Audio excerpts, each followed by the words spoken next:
The gun wasn't pointed at Coulter Vane. It was pointed at the woman standing between him and certain death. Blood soaked through his shirt, his vision blurred, but all he could see was Willa Hartley's unwavering stance, her children huddled behind her, and the man who claimed to own her past. This is the story of how a widow with nothing and a rancher with everything to lose built something the New Mexico dust couldn't bury. Stay until the end and drop a comment with your city. I want to see how far this story travels across the world. The heat came first. It always did in New Mexico territory, arriving before dawn like an unwelcome guest who knew the door would never be locked against it. By the time the sun crested the Sangre de Cristo Mountains in the summer of 1889, the heat had already settled into the bones of the land, baking the red earth until it cracked into 1,000 small wounds. Coulter Vane stood on the porch of his ranch house, a structure that had weathered 23 winters and seemed determined to weather 23 more through sheer stubbornness. The wood had gone gray with age and sun, the paint, what little remained, peeling away like dried skin. But the house stood square and solid, its shadow falling across a yard packed hard as stone by years of boots and hooves. He was 42 years old, though the desert had a way of adding years to a man that had nothing to do with time. His face was lean and weathered, lines carved deep around eyes the color of creek water after rain, gray-green and distant. His hair, dark brown shot through with premature silver, needed cutting. His hands, calloused and scarred from decades of rope and leather and the 1,000 small violences of ranch work, held a cup of coffee that had gone cold an hour ago. He hadn't noticed. Coulter Vane had gotten good at not noticing things. It was easier that way. Easier not to notice the silence that filled the house like something with weight and substance. Easier not to notice the empty chair at the kitchen table, the garden gone to weeds, the way dust settled on surfaces and stayed there because there was no one to care, no one to sweep it away, no reason to try. Sarah had been dead for 3 years. 3 years, 2 months, and 16 days if he was counting. He tried not to count, but the numbers accumulated anyway, piling up like the unpaid bills in the desk drawer, like the unread letters from his sister in Kansas City, like the meals he'd stopped bothering to cook because what was the point of cooking for one man who didn't taste anything anyway? The ranch ran itself, more or less. 40 head of cattle, a dozen horses, 200 acres of scrubland and canyon country that produced more rock than grass. He had 3 ranch hands, Miguel, who'd worked for Coulter's father, Tom, who was young and eager and asked too many questions, and Davies, who was old and silent and asked nothing at all. They kept the cattle alive, mended the fences, broke the horses that needed breaking. They didn't need Coulter for much except to sign their pay vouchers at the end of each month, which was fine. Coulter didn't need to be needed. He'd learned that lesson the hard way, learned it the night Sarah's fever broke wrong, and she'd slipped away while he held her hand and begged God for mercy that never came. Needing things, wanting things, it just gave the universe something to take from you. So he'd stopped needing, stopped wanting, stopped everything except the bare mechanics of survival. Wake up, drink coffee, check the stock, ride the property line, come home when the sun set, sleep if sleep came, and start again when the sun rose. Day after day after day, each one exactly like the last, until they blurred together into a single endless afternoon of dust and heat and silence. But the silence was getting harder to ignore. It pressed against him at night, thick and suffocating in the empty house. It followed him during the day, riding alongside him on the range, settling over his shoulders like a weight. He'd tried to outrun it, riding farther, working harder, staying away from the house until exhaustion made him stagger. But the silence was patient. It was always waiting when he came home. So when Miguel suggested, carefully, that maybe the boss should hire someone to cook and keep the house, Coulter had surprised himself by not refusing immediately. "You burning my meals, Miguel?" he'd asked, his voice rusty from disuse. Miguel had shifted his weight, his hat in his hands, choosing his words with care. Miguel was 63 and had known Coulter since Coulter was 10 years old, which meant he was one of the few people on earth who could speak plainly without getting thrown off the property. "No, boss, but I'm thinking maybe you're tired of mine, and maybe—" He'd paused, then pushed forward. "Maybe the house needs someone in it besides ghosts." Coulter had wanted to be angry at that, wanted to feel something hot and sharp, that would justify walking away from the conversation. But he just felt tired. So tired his bones ached with it. "I'll think about it," he'd said, which was more than he'd offered anyone in 3 years. 2 days later, he rode into Socorro, the territorial town 15 miles south, and posted a notice on the board outside the general store. "Hiring, ranch cook, meals for one, room provided. Inquire at Vane Ranch, Black Mesa Road." He hadn't expected much response. The work was isolated, the pay modest, and most folks in Socorro knew enough about Colter Vane to know he wasn't the easiest man to work for. Not cruel, not harsh, just absent. Like he was present in body, but had left some essential part of himself somewhere else. By sunset that same day, Colter had returned to the ranch and was standing in the barn, checking a mare's shoes, when he heard the sound of wagon wheels on the drive. He straightened slowly, his back protesting the movement. They didn't get visitors. The ranch was too far from town, too isolated, and Colter had made it clear through 3 years of refusals and silence that he wasn't interested in company, in charity casseroles, in well-meaning invitations to Sunday dinner. But someone was coming up the drive, the wagon wheels crunching on the gravel, raising a plume of dust that caught the last of the sunlight and turned it gold. Colter walked out of the barn, squinting against the glare. The wagon was old, the wood sun-bleached and splitting. The horse pulling it was older, its head hanging low with exhaustion, and on the driver's seat sat a woman. She pulled the wagon to a stop in the yard and sat for a moment, not moving, just looking at the house and the barn and the hard-packed earth as if she were taking inventory, cataloging the place against some internal measure. Then she climbed down, moving with the careful precision of someone who was exhausted but determined not to show it. She was tall, nearly as tall as Colter's chin, and lean in the way of people who'd missed more meals than they'd eaten. Her dress was dark blue calico, mended in a dozen places, the fabric worn thin at the elbows and hem. Her hair, dark brown and shot through with strands of premature gray, was pulled back in a braid that hung past her shoulders. Her face was angular, all sharp planes and shadows, with high cheekbones and a mouth set in a line that suggested she'd learned early to expect nothing and ask for less. But it was her eyes that caught him. They were gray, storm cloud gray, and they met his directly without flinching or looking away. There was no coyness in that gaze, no calculation, just a level, steady assessment that seemed to see right through him to the cracked foundation underneath. "Mr. Vane?" Her voice was low and clear, roughened slightly by dust and distance. "That's right." He stayed where he was, 15 feet away, his hands hanging loose at his sides. "I saw your notice, in Socorro." She gestured toward the wagon. "I'm here about the cook position." Colter's gaze moved past her to the wagon, and he felt something inside him go still. There were children in the back, 3 of them. A girl, maybe 12, with the same dark hair as the woman, sitting straight-backed with her hands folded in her lap. A boy, perhaps 10, watching Colter with eyes that were too old for his face. And a smaller boy, maybe 6, half hidden behind his older brother, peering out with a mixture of fear and curiosity. Colter looked back at the woman. "You bring your family to a job interview?" "They're part of the arrangement, Mr. Vane." Her chin came up slightly, a small gesture of defiance. "I go where they go. If that's a problem, I'll thank you for your time and move on." There was pride in her voice, pride and desperation in equal measure.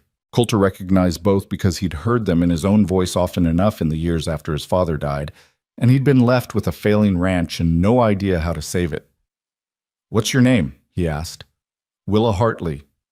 "Mrs. Hartley?" It wasn't really a question. The children made the answer obvious. "Widow." She said it flatly, offering no explanation, no softening, just the fact, laid out plain. Something in Colter's chest shifted slightly, like a stone settling in a wall. He knew about being a widow, knew about the weight of it, the way it changed how people looked at you, how they spoke to you, either with too much pity or too much distance, never just normal, never just right. "The position is for one person," he said, but his voice had lost some of its edge. "I understand that, Mr. Vane. I'm one person. I can cook, clean, mend, and manage a household. My children won't be a burden. They'll work for their keep. They're good workers, and they're quiet. You'll hardly know they're here." Colter doubted that. The house had been quiet for 3 years. Children, by definition, weren't quiet. They were noise and chaos and needs that had to be met, questions that had to be answered. They were everything he'd been avoiding. He should say no, should tell her the position was for one person only, send her back to Socorro before the sun finished setting, before he made this mistake.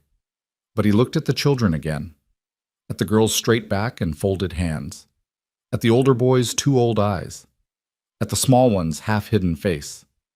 And he saw what he should have seen immediately. These children were hungry. Not starving, not yet, but heading that direction. Their clothes were too large, taken in with careful stitching. Their faces were clean but gaunt. They sat in the wagon with the absolute stillness of children who'd learned that drawing attention could mean going without. "What happened to your husband?" The question came out more abrupt than he'd intended. Willa Hartley's jaw tightened. "He died. 4 years ago." "How?" "Kick from a horse." She said it without emotion, but her hands, hanging at her sides, curled slightly into fists. "Took him 3 days. I was pregnant with my youngest. He never met his father." Coulter filed that information away. The smallest boy was 6, which meant Willa had been raising 3 children alone for their entire remembered lives. That explained the old eyes on the middle child, the rigid discipline in their posture. They'd learned early that survival meant keeping quiet and staying useful. "Where are you coming from?" "Santa Fe." "Before that, Albuquerque." "Before that?" She shook her head. "Does it matter?" "Might." "Then no, Mr. Vane, it doesn't matter. What matters is I can do the work you need done, and I need the position. If that's not enough, I'll move on." There was steel in her voice now, steel and exhaustion. Coulter recognized that too. He'd heard it in his own voice the day he'd buried Sarah, the day he'd stood in the cemetery and told the well-meaning pastor that no, he didn't need prayers, he needed people to leave him the hell alone. This woman, Willa Hartley, needed work and shelter and a chance to keep her children fed. She wasn't asking for charity or pity. She was asking for fair trade, her labor for his money, and a roof over her family's heads. It was a business arrangement, nothing more. That's what Coulter told himself as he heard his own voice say, "Room's off the kitchen, used to be the housekeeper's quarters, back when my parents ran the place, hasn't been used in years. You'll need to clean it out." Willa Hartley went very still. "Are you offering me the position?" "I'm offering you a trial. 1 week. You cook, clean, keep the house. Your children stay out of the way. At the end of the week, if it's working, we'll talk terms." "What about payment?" $15 a month plus room and board for all 4 of you. It was low. Coulter knew it was low. But it was what he could afford, and from the way Willa's shoulders dropped slightly, releasing tension he hadn't realized she'd been holding, it was more than she'd expected. "That's acceptable," she said. "One more thing," Coulter's voice hardened slightly. "I keep to myself, Mrs. Hartley. I don't need conversation, I don't need company, and I don't need anyone trying to fix anything that isn't broken. You do your work, I'll do mine, and we'll get along fine. Understood?" "Perfectly." Her gray eyes met his again, and this time he saw something like understanding in them. She knew what he was saying. "Stay out of my grief, and I'll stay out of yours. Miguel will show you where everything is. Supper's at 6. Don't make anything fancy." "Yes, sir." Coulter turned and walked back toward the barn, dismissing her without another word. He heard the wagon creak as she climbed back onto the seat, heard the quiet murmur of her voice speaking to her children, heard the horse's hooves as she drove the wagon around to the back of the house. He stood in the barn's shadow and tried to convince himself he hadn't just made a terrible mistake. By the time Coulter came in from the evening feeding, the sun had dropped behind the western mesa, painting the sky in shades of orange and purple that would have been beautiful if he'd been the kind of man who noticed such things anymore. The house, when he approached it, looked different. Light spilled from the kitchen windows, warm and golden. Smoke rose from the chimney, not the thin, grudging smoke of a banked fire, but the steady column of a fire tended by someone who knew what they were doing. And underneath the smell of dust and horse and his own sweat, Coulter caught something else. The scent of food cooking. Real food, not the beans and bacon he'd been living on for months. He paused on the porch, his hand on the door, and felt that strange shifting sensation in his chest again. The house hadn't looked like this, hadn't felt like this, in 3 years. It looked lived in, cared for, like a house instead of just a place to sleep when the day ended. He pushed the door open. The kitchen had been transformed. The floor, which had been gritty with tracked-in dirt, was swept clean. The table, which had been cluttered with old newspapers and unwashed plates, was clear except for a single place setting: plate, fork, knife, cup. The stove, which he'd been meaning to clean for months, gleamed. Even the air felt different, no longer stale and lifeless, but warm with cooking smells and something else. Lemon? Had she found the old lemon oil Sarah used to use on the furniture? Willa Hartley stood at the stove, her back to him, stirring something in a large pot. She'd changed her dress for an apron, worn but clean, and her braid hung down her back like a rope. The children were nowhere in sight. "Mrs. Hartley." She turned, her face composed. "Mr. Vane. Supper's ready. Beef stew, cornbread, and coffee. I found some dried apples in the pantry. I hope you don't mind. I made a small cobbler." Coulter moved to the table slowly, feeling like a stranger in his own house. "Where are your children?" "In our room. They've already eaten. They won't disturb you." She'd worked fast. The housekeeper's room was small, just barely large enough for a bed, a washstand, and a trunk. Fitting 4 people in there would be tight, but she'd managed it. He could hear nothing from behind the closed door. She'd meant what she said about them being quiet. Coulter sat down at the table, and Willa brought the food: a bowl of stew that actually steamed, a piece of cornbread with butter melting into its golden surface, a cup of coffee that smelled like coffee instead of mud. He picked up his spoon and tasted the stew. It was good. Better than good. The meat was tender, the vegetables cooked through but not mushy. The broth rich and seasoned with something he couldn't quite identify, but that made his mouth water. It was the kind of food that reminded him that eating could be something more than just necessary fuel. He was halfway through the bowl before he realized Willa was still standing by the stove, her hands folded in front of her, watching him with that same level, assessing gaze. "Aren't you going to eat?" he asked. "I'll eat after, Mr. Vane, with my children. That's not necessary. There's plenty. I prefer it this way." It wasn't about preference, Coulter realized. It was about boundaries. She was establishing the relationship, employer and employee, not family, not friends.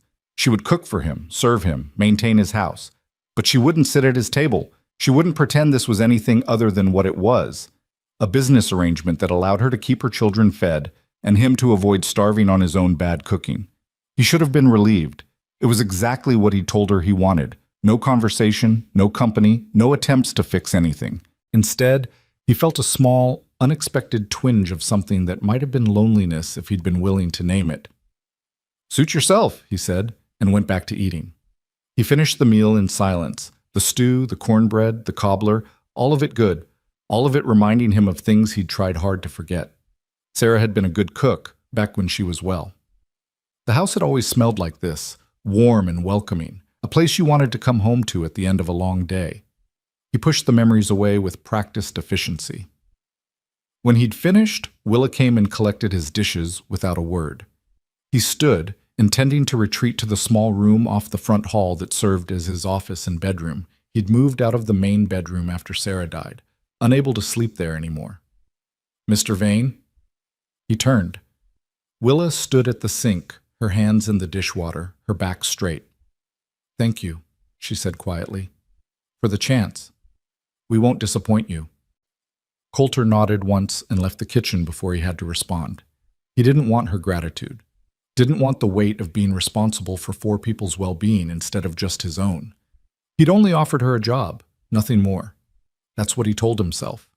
But later, lying on his narrow bed in the office-turned bedroom, staring at the ceiling while the house settled around him, Coulter heard something he hadn't heard in 3 years: the soft murmur of voices from the housekeeper's room, a woman's low tones, a child's whispered question, another child's muffled laugh, quickly shushed, the sound of a family, the sound of life.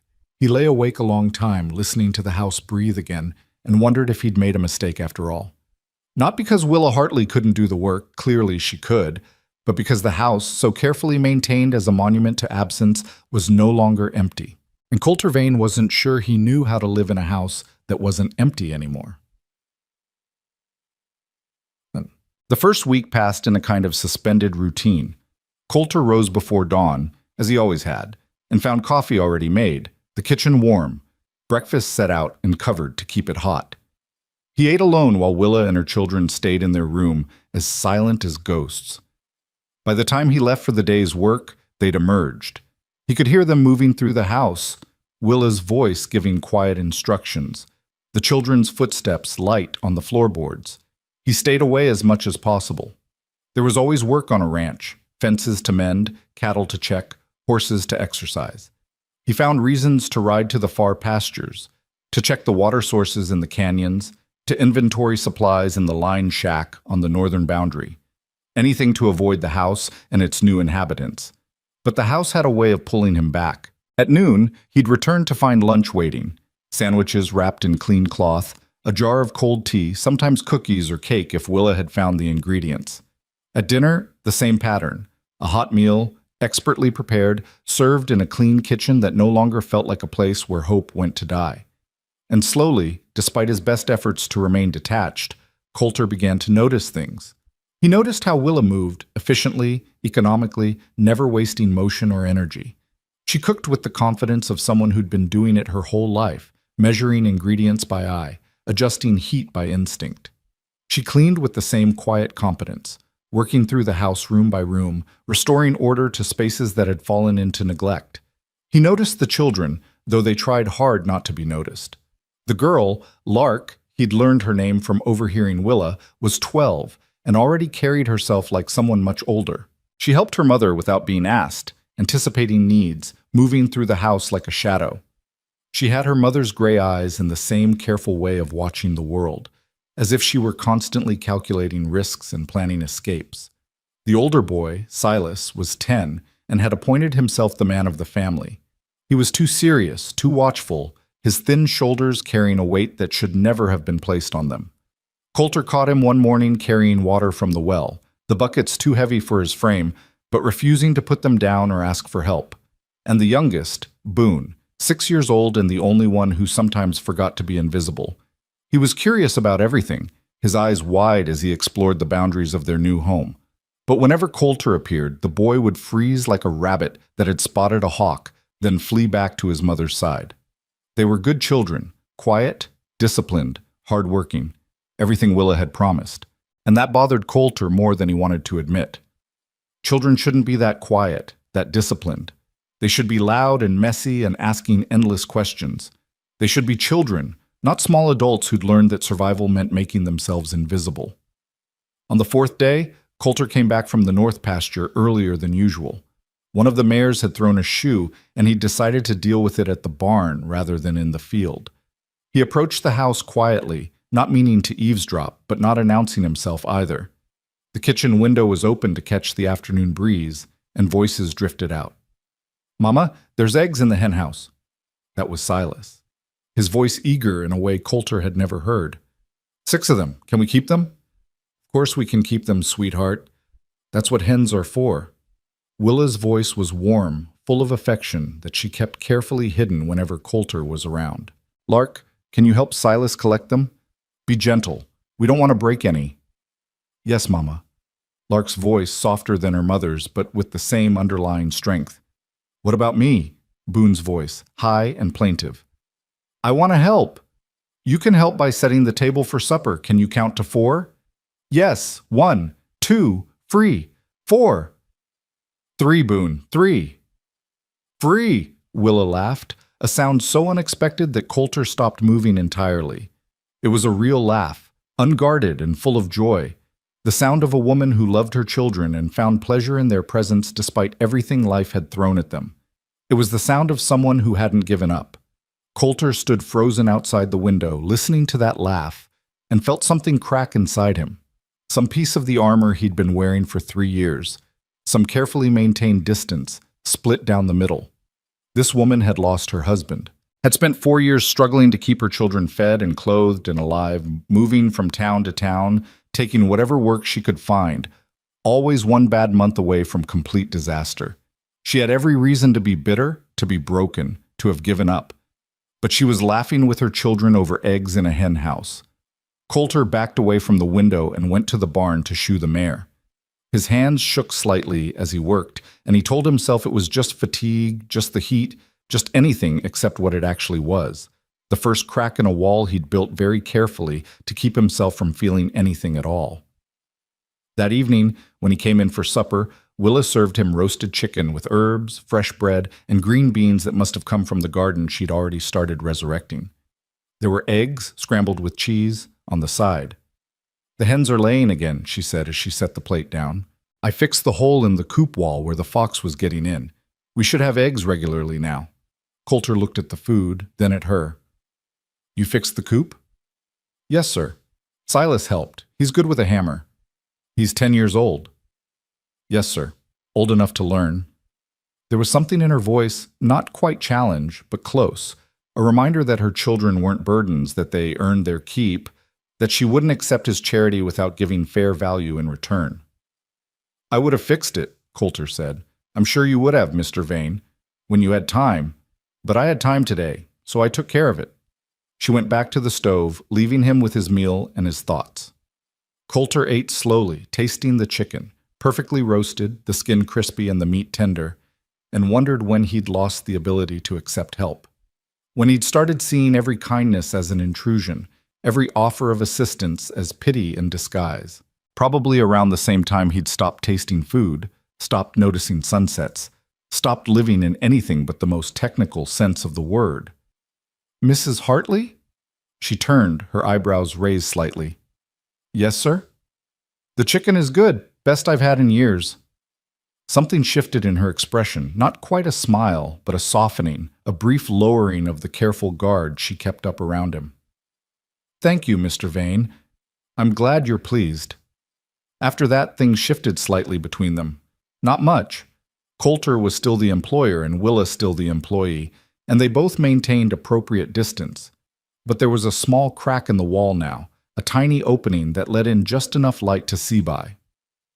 On the 6th day, Coulter came in to find Lark sitting at the kitchen table, carefully mending one of his shirts.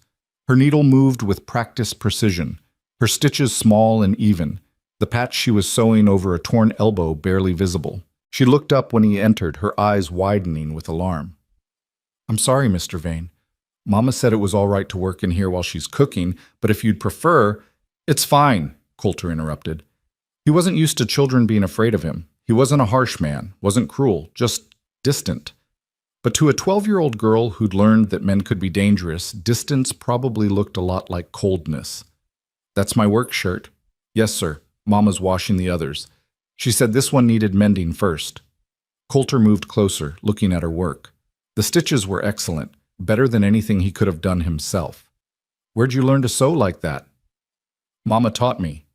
She used to work as a seamstress sometimes. Before—" Lark trailed off, her face shuddering closed. "Before what?" But Lark just shook her head and went back to her sewing, her shoulders hunching slightly, as if she expected to be punished for not answering. Coulter let it go.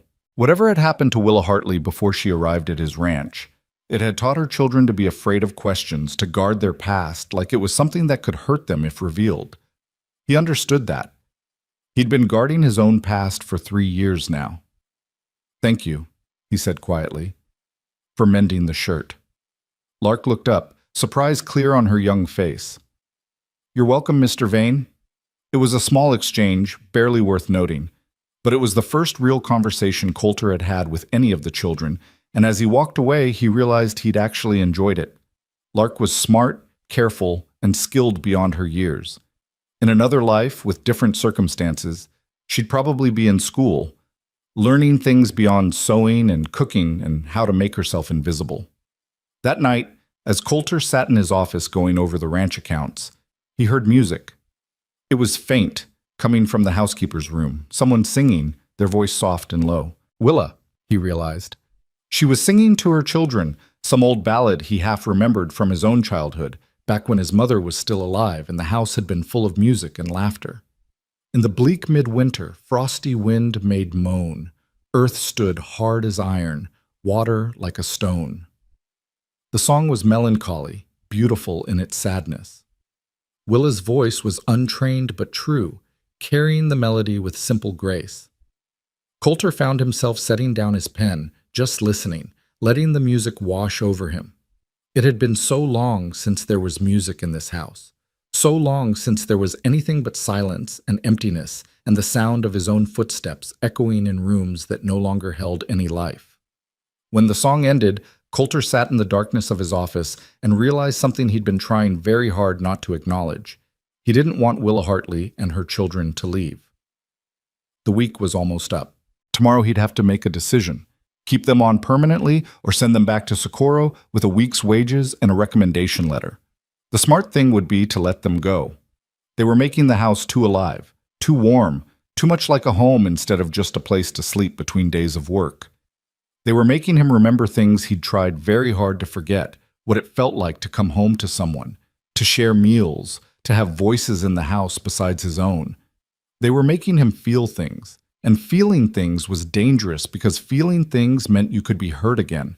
But the alternative was going back to the silence, going back to cold coffee and burnt bacon and the kind of loneliness that ate away at you from the inside like rot in a tree, invisible, until the whole structure came crashing down. Coulter sat in his office until late into the night, the lamp burning low, the house quiet around him except for the occasional creak of settling wood and the distant sound of wind in the canyon. And he made his decision. On the 7th morning, Coulter came into the kitchen at dawn to find Willa already awake, kneading bread dough with steady, methodical movements. She looked up when he entered, and he saw the tension in her shoulders, the careful neutrality of her expression. She knew what day it was, knew he'd be making his decision. "Mrs. Hartley." Coulter poured himself coffee from the pot she'd made, buying time. "Been meaning to talk to you." "Yes, sir." Her hand stilled in the dough, but she didn't look at him. "About the week. About the arrangement." He took a breath, surprised to find he was nervous. When had he last been nervous about anything? "If you're willing, I'd like to make it permanent. Same terms, $15 a month, room and board for all 4 of you."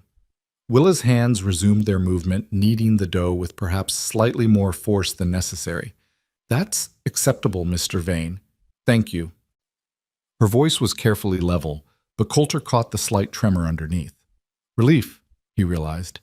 She'd been afraid he'd send them away, send them back out onto the road with nothing but a week's wages and nowhere to go. "There's one condition," he added. Willa's hands stilled again. "Sir?" "Your boy, Silas, he's good with his hands, you said. If he's interested, Miguel could teach him ranch work. Nothing dangerous, just fence mending, basic animal care, that kind of thing. He'd be paid, same as the other hands. Not full wages, but fair for his age and experience." This time Willa did look at him, her gray eyes wide with surprise. "You'd pay him?" "He'd be working. Of course I'd pay him." Yes, I think he'd like that very much. Thank you, Mr. Vane." Coulter nodded once and retreated with his coffee before the conversation could get any more complicated. But as he left, he caught sight of Willa's reflection in the window glass. She was smiling, a real smile, unguarded and full of something that looked like hope. It made something warm unfurl in his chest, something he'd thought had died with Sarah. Not attraction, exactly. Not yet, just recognition. The understanding that this woman, who'd been through hell and come out the other side still fighting, still protecting her children, still able to smile, she was strong. Stronger than he'd been, maybe. She hadn't given up, hadn't let her grief turn her into a ghost haunting her own life. Maybe, Coulter thought as he headed out to start the day's work, maybe it was time he stopped haunting his life too. The sun was rising over the eastern mesa, painting the sky in shades of pink and gold. The air was cool, the heat of the day still an hour away. Somewhere in the distance, a canyon wren sang its descending song, clear and pure. Coulter stopped to listen, really listen, for the first time in 3 years. And from the house behind him came the sound of Willa's voice, calling her children to breakfast, and the children's answering laughter, and the clatter of dishes, and the smell of bread baking. The sound of life returning to a place that had forgotten how to live. Coulter stood in his yard, his coffee growing cold in his hand, listening to the house breathe and sing and wake up. And he thought, Maybe this won't be so bad after all. Maybe this is exactly what the house needed. What he needed, though he'd never admit it out loud. A reason to come home at the end of the day. The weeks that followed became a rhythm Coulter hadn't known he was capable of finding again. He woke to the smell of coffee and bacon, ate breakfast in a kitchen that gleamed with care, and headed out to work with something that felt dangerously close to contentment settling in his chest. The ranch hummed along as it always had, but now there were small differences. A mended gate he hadn't gotten around to fixing, wildflowers in a jar on the porch, the garden plot behind the house suddenly green with sprouting vegetables. Willa moved through the house like water finding its level, claiming space without asking permission, making decisions without seeking approval. She reorganized the pantry, discovering supplies Coulter had forgotten he owned. She patched the roof where it leaked in the corner of the front room. She convinced Miguel to help her repair the pump at the well, and suddenly there was water pressure again, enough for a proper bath instead of the cold wash Coulter had been making do with. The house was transforming around him, becoming something he barely recognized. But it wasn't just the physical changes that unsettled him. It was the way the place felt different, alive, inhabited. Like it had remembered it was supposed to be a home, and not just a structure to keep the rain off. Silas started working with Miguel 3 mornings a week, his thin shoulders squaring with pride every time he mastered a new skill. The boy had good hands and better instincts, never rushing a spooked horse, never forcing a stubborn knot. Miguel, who rarely spoke more than necessary, started talking more when Silas was around, sharing stories from his own youth in Mexico, teaching the boy not just ranch work but the philosophy behind it, patience, respect for the animals, understanding that most problems solve themselves if you just waited them out. Coulter watched the boy grow in confidence, saw him start to stand straighter, laugh more freely. The 2 old eyes were still there, but they were softening around the edges, letting in the possibility that maybe the world wasn't entirely dangerous. Maybe there was room for a 10-year-old to actually be 10. Lark continued her quiet campaign to make herself indispensable. She could sew better than anyone Coulter had ever known. Her stitches invisible, her patches seamless. She helped her mother with the cooking, learning to judge the heat of the oven by holding her hand inside for a count of 3, measuring flour by the handful with perfect consistency. She read to Boone at night, her voice carrying through the thin walls, fairy tales, Bible stories, whatever books she could find in the dusty bookshelf in the front room that Coulter hadn't touched since Sarah died. And Boone, young enough to not have learned complete caution yet, started venturing out of the housekeeper's room during the day. Coulter would catch glimpses of him in the yard, playing with sticks and rocks, constructing elaborate worlds that only existed in his imagination. The boy still fled whenever Coulter appeared, but the terror was fading into simple wariness. Progress, Coulter supposed, though it bothered him more than he wanted to admit that a 6-year-old would have any reason to fear grown men. It was Willa, though, who occupied more of Coulter's thoughts than he was comfortable acknowledging. She was a constant presence in the house, yet somehow never intrusive. She anticipated his needs without hovering, maintained appropriate distance without coldness. She was exactly what he'd asked for, efficient, competent, invisible when he wanted to be alone. But he was starting to notice things he shouldn't be noticing. The way she moved through the kitchen, her hands sure and graceful. The way she tucked loose strands of hair behind her ear when she was concentrating. The way her face softened when she looked at her children, all the hardness and wariness melting into pure maternal love. The sound of her voice in the evening, singing those old ballads, turning the house into something that felt like sanctuary. He told himself it didn't matter. Told himself she was his employee, nothing more, and any thoughts beyond that were inappropriate and unwelcome. She'd given no indication she saw him as anything other than her employer, distant, damaged, better left alone, which was exactly how he wanted it, had to be how he wanted it, because the alternative was unthinkable. One evening in late July, nearly 6 weeks after Willa and her children had arrived, Coulter came in from a particularly brutal day to find the kitchen empty. No Willa at the stove, no smell of cooking, no signs of preparation. The house was quiet in a way that immediately set his nerves on edge. Not the peaceful quiet of evening, but the tense quiet of something wrong. He moved through the house quickly, checking rooms. The housekeeper's room door was closed. He knocked. "Mrs. Hartley." A long pause, then Lark's voice, carefully controlled. Mama's not feeling well, Mr. Vane. She asked me to tell you she's sorry about supper. Coulter stood on the other side of the door, his hand still raised from knocking. In 6 weeks, Willa had never missed a meal, never failed to complete a task, never shown any weakness or vulnerability. She carried her burdens silently, never complaining, never asking for help, which meant whatever was wrong was serious enough that she couldn't hide it. What's wrong with her? He asked through the door. Another pause, then quieter. She won't say, but she's been sick all day.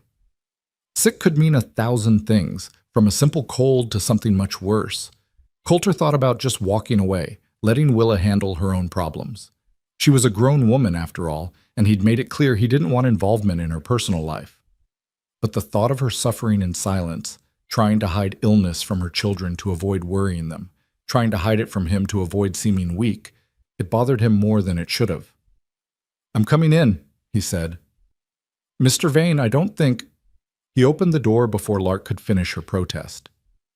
The small room was dim, lit only by a single lamp turned low. All 3 children were there, Lark sitting on the edge of the bed, Silas standing against the wall looking worried, Boone curled in the corner with his thumb in his mouth, a habit Coulter had never seen him display before. And on the bed, propped against the wall because there wasn't enough room for pillows, Willa lay with her eyes closed, her face pale and drawn, a sheen of sweat on her forehead despite the evening cool. Coulter crossed to the bed in 3 strides. "Mrs. Hartley." Her eyes opened slowly, focusing on him with difficulty. "Mr. Vane, I apologize. I'll have supper ready in just a moment. I just need to—" She tried to sit up, swayed, and would have fallen if Coulter hadn't caught her shoulders. "You're not cooking anything," he said firmly. "How long have you been sick?" "I'm not sick, just a headache. I'll be fine." "Mama's been throwing up since this morning," Silas said quietly from his position against the wall. His voice was steady, but his eyes were frightened. "And she fainted when she tried to do the washing." Willa shot her son a look that might have been reproachful if she'd had the strength for it. "Silas, I told you not to worry, Mr. Vane with—" "When did you last eat?" Coulter interrupted. She blinked at him, confused by the question. This morning. Maybe. I don't remember." "And before that?" "I don't see what— Before that, Mrs. Hartley? When did you last have a proper meal?" She looked away, her jaw setting stubbornly. "I've been eating." "Not enough," Lark said softly. "Mama always makes sure we eat, but she—" The girl trailed off, her eyes filling with tears she was too proud to let fall. "She gives us her portions, says she's not hungry." Something hot and sharp twisted in Coulter's gut. He'd been paying Willa $15 a month plus room and board, but the board was only what she cooked. If she was giving her food to her children and pretending she wasn't hungry, she'd been essentially starving herself for 6 weeks while working herself to exhaustion keeping his house and cooking his meals. And he hadn't noticed, hadn't paid attention, had been too wrapped up in his own carefully maintained distance to see that the woman working for him was literally making herself sick to keep her children fed. "Lark," he said, his voice coming out rougher than intended. "Go to the kitchen. Make your mother some broth. There's beef bones in the cold box and vegetables. Not a full stew, just something light. Silas, go with her and help. Boone—" He looked at the small boy still curled in the corner. "Can you stay here and keep your mama company?" Boone nodded mutely, his thumb still in his mouth. Lark and Silas left quickly, clearly relieved to have something to do, some way to help. Coulter turned back to Willa, who was watching him with an expression he couldn't quite read. Embarrassment, maybe, or anger at being exposed as needing help. "You should have said something," he told her. "I'm managing fine." "You fainted doing the washing. That's not managing fine." "I just need to rest. I'll be back to work tomorrow." "No, you won't." Coulter sat down on the edge of the bed, careful not to jostle her. "You'll stay in bed until you've recovered. The house won't fall apart for a few days." "Mr. Vane, that's not acceptable. You hired me to—" "I hired you to cook and keep house, not work yourself to death." He paused, choosing his next words carefully. "Why didn't you tell me the food wasn't enough?" Willa looked away, her hands twisting in the thin blanket covering her. "It's enough. More than enough. I'm just not good at managing it, that's all. I'll do better. Mrs. Hartley. Coulter waited until she looked at him again. You're feeding 4 people on provisions meant for 1. That's not poor management, that's basic mathematics. Why didn't you say something? She was quiet for a long moment, her gray eyes searching his face as if trying to determine whether honesty would be punished. Finally, she said, because you'd think we were taking advantage, that we were more trouble than we're worth, and you'd send us away. The words hung in the air between them, simple and devastating. She'd been willing to starve herself rather than risk losing the first stable situation she'd found in 4 years, rather than risk her children going hungry, rather than appear to be anything other than the perfect, uncomplaining employee who caused no problems and required no special consideration. Coulter felt something shift inside him, some last wall of intentional indifference crumbling under the weight of recognition. He knew what it was like to be that afraid of losing something, that desperate to maintain control even as everything fell apart around you. He'd felt it when Sarah got sick, when he tried to convince himself that if he just worked harder, prayed more, did everything right, she'd get better, as if willpower alone could stop death. You're not getting sent away, he said quietly. But starting tomorrow, provisions double. And you eat at the same time as your children, not after. Understood? Willa's eyes filled with tears, the first sign of real emotion he'd seen from her beyond that single laugh through the window weeks ago. Mr. Vane, you don't have to— Yes, I do. You work for me, which means your welfare is my responsibility. Should have realized sooner that one person's provisions weren't going to stretch to 4. That's my fault, not yours. It's not your responsibility to— Mrs. Hartley. He stopped her with a raised hand. Don't argue. You're sick, you're exhausted, and you need to rest. Let me do this one thing without fighting me on it. She stared at him for a long moment, and he saw her trying to decide whether to trust this offer, whether to believe it wasn't some kind of trap. Then, slowly, she nodded. Thank you, she whispered. Coulter stood, suddenly uncomfortable with the intimacy of the moment, sitting on her bed, seeing her vulnerable and afraid, knowing more about her situation than their careful employer-employee relationship should allow. I'll check on the broth. You rest. He was at the door when her voice stopped him. Mr. Vane, why are you being kind to us? It was a question that shouldn't have needed asking, but Coulter understood why she asked it. Kindness, in her experience, probably came with strings attached, probably meant someone wanted something in return, probably meant vulnerability that could be exploited. Because it's the decent thing to do, he said simply. And because— He paused, then decided to be honest. Because you've made this house feel like a home again. That's worth more than the $15 a month I'm paying you. Worth feeding you properly, at the very least. He left before she could respond, before the moment could stretch into something even more complicated. In the kitchen, Lark and Silas were working together to make broth, their movements synchronized through long practice. Lark was cutting vegetables into tiny pieces, while Silas stirred the pot, his face serious with concentration. How's Mama? Lark asked without looking up from her work. She'll be fine, just needs rest and proper food. Coulter poured himself coffee from the pot that was always ready, always fresh. How long has she been skipping meals? The siblings exchanged glances, that wordless communication of children who'd learned to protect each other and their mother from the world. Finally, Silas said, Since we got here. Maybe before. She always makes sure we eat first, says she's not hungry, or she ate earlier, or she'll eat later. But she doesn't, Lark finished. Her knife work never slowed, each piece of carrot perfectly uniform. She thinks we don't notice, but we do. Coulter sat down at the table, suddenly exhausted. Why didn't you tell me? Because Mama would be angry if she knew we said anything, Lark said simply, and because we were afraid you'd think we weren't worth keeping if we caused trouble. There it was again, that fear of being too much trouble, of being sent away, of losing the fragile security they'd found. Coulter wondered what they'd been through before arriving at his ranch, what experiences had taught these children that their needs were negotiable, that staying quiet and invisible was the price of survival. Listen to me, he said, waiting until both children looked at him. You're not going anywhere. Neither is your mother. This is your home now for as long as you want it to be. And you're not too much trouble. You're barely any trouble at all, which is actually the problem.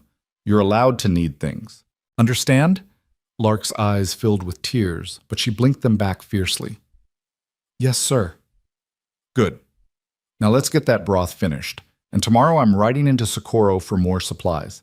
I want you two to make a list of everything you actually need. Food, clothes, whatever. Don't hold back. If you need it, write it down." "Mr. Vane, we can't afford," Silas started. "It's not about what you can afford. You work for your keep, you and your mother both. You've more than earned it." He stood, finishing his coffee. "I'll sit with your mother while you two eat. Make sure she actually swallows the broth instead of trying to give it away." He returned to the housekeeper's room with a cup of water to find Willa exactly where he'd left her, Boone now curled up beside her on the narrow bed, his small body pressed against her side. She had one arm around him, her fingers carding through his hair with automatic maternal tenderness. "He's asleep," she murmured as Coulter entered. Poor thing was so worried. "He's not the only one." Coulter set the water down on the small table beside the bed. "Your other two are finishing the broth. They'll bring it in when it's ready. You don't have to stay. I know you prefer to keep to yourself. I'm staying until you've eaten something." He pulled over the room's single chair and sat down. "Otherwise, you'll convince Lark to give it to Boone, or save it for later, or some other excuse." A ghost of a smile crossed her face. "You figured us out, then?" "Some. Enough to know you're all too good at taking care of everyone except yourselves." Willa looked down at Boone's sleeping face, her expression softening. "They're all I have, Mr. Vane. Everything I do is to keep them safe, fed, alive. That means I go hungry sometimes." She shrugged. "It's a small price. It's not sustainable. You collapse? Who takes care of them then?" "I won't collapse. I'm stronger than I look." "I don't doubt your strength, Mrs. Hartley. I doubt your judgment when it comes to your own welfare." He leaned forward, elbows on his knees. "You can't pour from an empty cup. If you destroy yourself trying to care for them, you're not helping anyone." She was quiet for a moment, her hand still moving through Boone's hair. Then softly, "You sound like you're speaking from experience." Coulter hadn't meant to reveal anything personal, but he supposed turnabout was fair play. If he was demanding honesty from her, he could offer some in return. "My wife died 3 years ago. Consumption. Took her 6 months. I spent that whole time trying to be strong for her, trying to keep the ranch running, trying to convince myself that if I just worked hard enough, prayed hard enough, wanted it badly enough, she'd get better." He paused. "She died anyway. And I learned that destroying yourself trying to save someone else doesn't actually save them. It just means you're both destroyed." Willa's gray eyes were luminous in the lamplight. "I'm sorry. About your wife." "Sarah. Her name was Sarah." "Sarah," Willa repeated softly. "That's a beautiful name." They sat in silence for a moment, two people who'd both learned the hard way that love couldn't protect against loss, that wanting something desperately didn't make it happen, that sometimes the world took things from you and didn't care how much it hurt. "What was she like?" Willa asked. Coulter considered not answering. He hadn't talked about Sarah to anyone since the funeral, hadn't allowed himself to remember her beyond the basic fact of her absence. But something about this moment, the dim lamplight, the sleeping child, the honest exhaustion in Willa's eyes, made him want to answer. "Kind," he said finally. "She was kind in a way that most people aren't. Saw the best in everyone even when there wasn't much best to see. She could make friends with a rattlesnake if she had a mind to." He smiled slightly at the memory. "Used to drive me crazy, the way she'd invite every drifter and traveling preacher to dinner. I'd come in from the range to find half the town in my kitchen, and Sarah laughing in the middle of it all like she'd planned a party instead of just offering hospitality to whoever needed it." "You miss her," Willa said. It wasn't a question. "Every day, but—" He hesitated, then pushed forward. "These past weeks, with you and your children here, it's been easier. The house doesn't feel as empty. The silence doesn't weigh as much. So thank you for that." Willa looked like she wanted to say something, but before she could, Lark appeared in the doorway with a bowl of steaming broth, Silas right behind her carrying a spoon and napkin. "It's ready, Mama," Lark said softly. Coulter stood. "I'll let you eat in peace, but I'll be checking later to make sure that bowl's empty." "Yes, sir," Willa said, and there was something in her voice, warmth, maybe, or gratitude, or the beginning of trust. He left her with her children and went out to the porch, breathing in the night air, trying to process the unexpected intimacy of the last hour. He'd revealed more about himself in that conversation than he had to anyone in 3 years. And instead of feeling exposed or vulnerable, he just felt lighter, like some pressure he hadn't known he was carrying had released slightly. The stars were coming out, brilliant against the darkening sky. A coyote called from the canyon, lonely and wild. The desert at night was a different world from the desert by day, cooler, softer, full of secrets and shadows. Coulter stood on his porch and thought about empty cups and sustainable sacrifice, and the difference between strength and stubbornness. Thought about Willa Hartley, who'd been willing to starve herself for her children, and how that was both admirable and deeply foolish. Thought about how much she reminded him of himself. Too proud to ask for help, too determined to handle everything alone. Too afraid that needing something meant being weak. He'd have to watch her more carefully now. Make sure she was actually eating, actually resting, actually letting herself be human instead of just a machine designed to serve others. It would mean paying more attention, being more involved, crossing some of the careful boundaries he'd established. It would mean caring, which he'd been trying very hard not to do. But looking at the warm light spilling from the kitchen window, hearing the soft murmur of voices from inside, Willa's children helping her eat, teasing her gently, their worry transforming into relief, Coulter realized he'd already crossed that line somewhere along the way. He already cared about Willa, about her children, about whether they were happy and healthy and safe. The question now was what he was going to do about it. The answer, he supposed, would have to wait for morning. For now, he had a ranch to run, supplies to order, and a household to feed properly. The complicated feelings could sort themselves out later. Or so he told himself as he stood on the porch under the rising stars, listening to the house breathe and sing behind him. No longer empty, no longer silent, no longer just a monument to grief, but something beginning to resemble hope. The supplies arrived 3 days later, 2 full wagon loads that made Willa's eyes go wide when she saw them being unloaded. Flour and sugar in quantities she'd probably never seen in one place. Salt pork and dried beans, canned goods and fresh vegetables, coffee and tea and luxuries like chocolate and dried fruit that made the children stare in wonder. Coulter had also included bolts of fabric, sturdy cotton for everyday wear, softer calico for Sunday clothes, and leather for new boots because he'd noticed the children's shoes were held together mostly by hope and careful stitching. Willa had tried to protest, standing in the kitchen doorway with her hands twisted in her apron, but Coulter had cut her off before she could start. "You work for me, you're outfitted properly. End of discussion." She'd looked at him for a long moment, her gray eyes searching his face for something he couldn't name. Then she'd simply nodded and turned back to help her children sort through the supplies, her voice bright with forced cheerfulness as she explained what they'd use for what meals, how the fabric would be cut and sewn, how they'd need to be careful not to waste anything. Always careful. Always conscious that abundance could disappear as quickly as it arrived. Always preparing for the next loss, the next hardship, the next time the world decided to take something away. Coulter understood that mindset.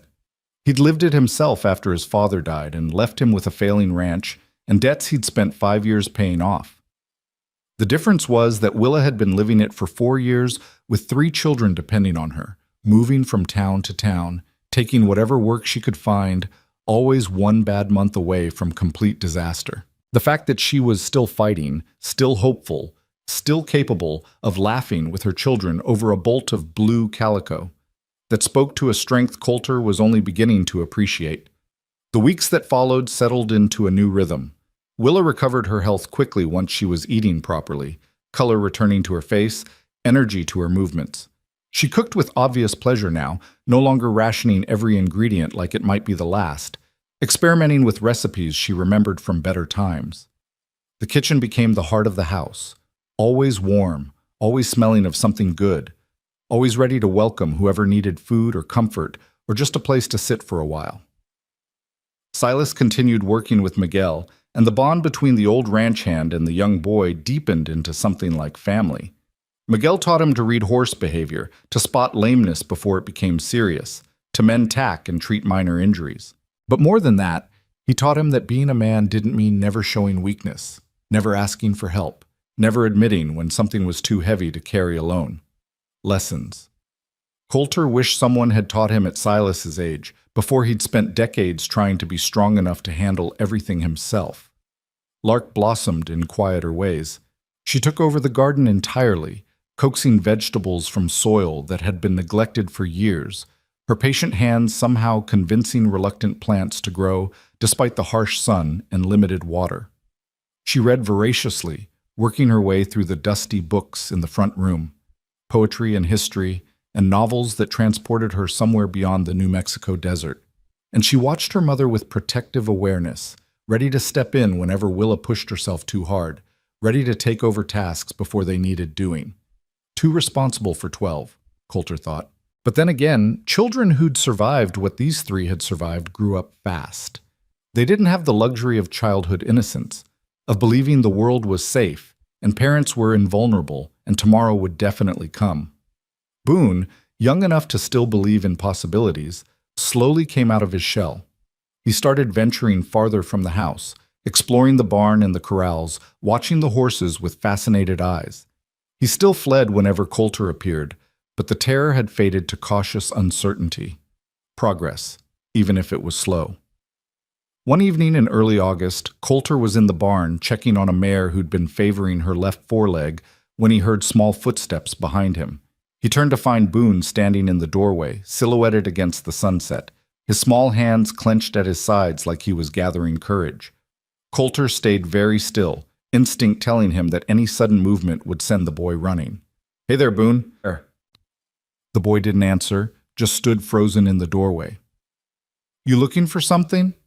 Coulter kept his voice low and easy, the tone he'd use with a spooked horse. Boone shook his head, then nodded, then shook his head again, clearly conflicted. "It's all right. You can come in if you want. Or stay there. Either way's fine." After a long moment, Boone took 3 careful steps into the barn, his eyes huge in his small face. "Is the horse sick?" It was the first time the boy had spoken directly to him. Coulter felt something warm unfold in his chest. "Just a little sore. Nothing serious. Want to see?" Boone nodded, creeping closer with the wariness of a wild animal approaching a potential threat. When he was close enough, Coulter gestured to the mare's leg. "See how she's not putting full weight on it? That means something hurts. So we check her hoof first, make sure there's no stone or thorn. Then we check the leg for swelling or heat. Feel here." He guided Boone's small hand to the mare's leg, keeping his own hand underneath to catch the boy if he spooked. "Feel how it's a little warm? That means inflammation. So we'll wrap it tonight, give her some liniment, and by morning she'll be better." "Will she be scared?" Boone asked, his hand still on the mare's leg. "Of the medicine?" "Maybe a little. But we'll be gentle, and we'll talk to her while we work. Let her know we're trying to help. Sometimes that's all you can do. Be gentle, and let them know you're not going to hurt them." Boone considered this seriously. Then, so quietly, Coulter almost missed it. "My papa wasn't gentle." The words hung in the air between them, heavy with implication. Coulter kept his hand steady on Boone's, kept his voice calm. "Your papa who died when you were a baby?" "No, Mama's husband. He died before I was born. But there was another papa after, in Santa Fe." Boone's voice was matter-of-fact, a child reciting information he didn't fully understand. "He yelled a lot, and sometimes he hit Mama. And then there was a fire and we had to leave, and Mama said we'd never see him again." Coulter felt something cold and sharp settle in his gut. The pieces were starting to come together.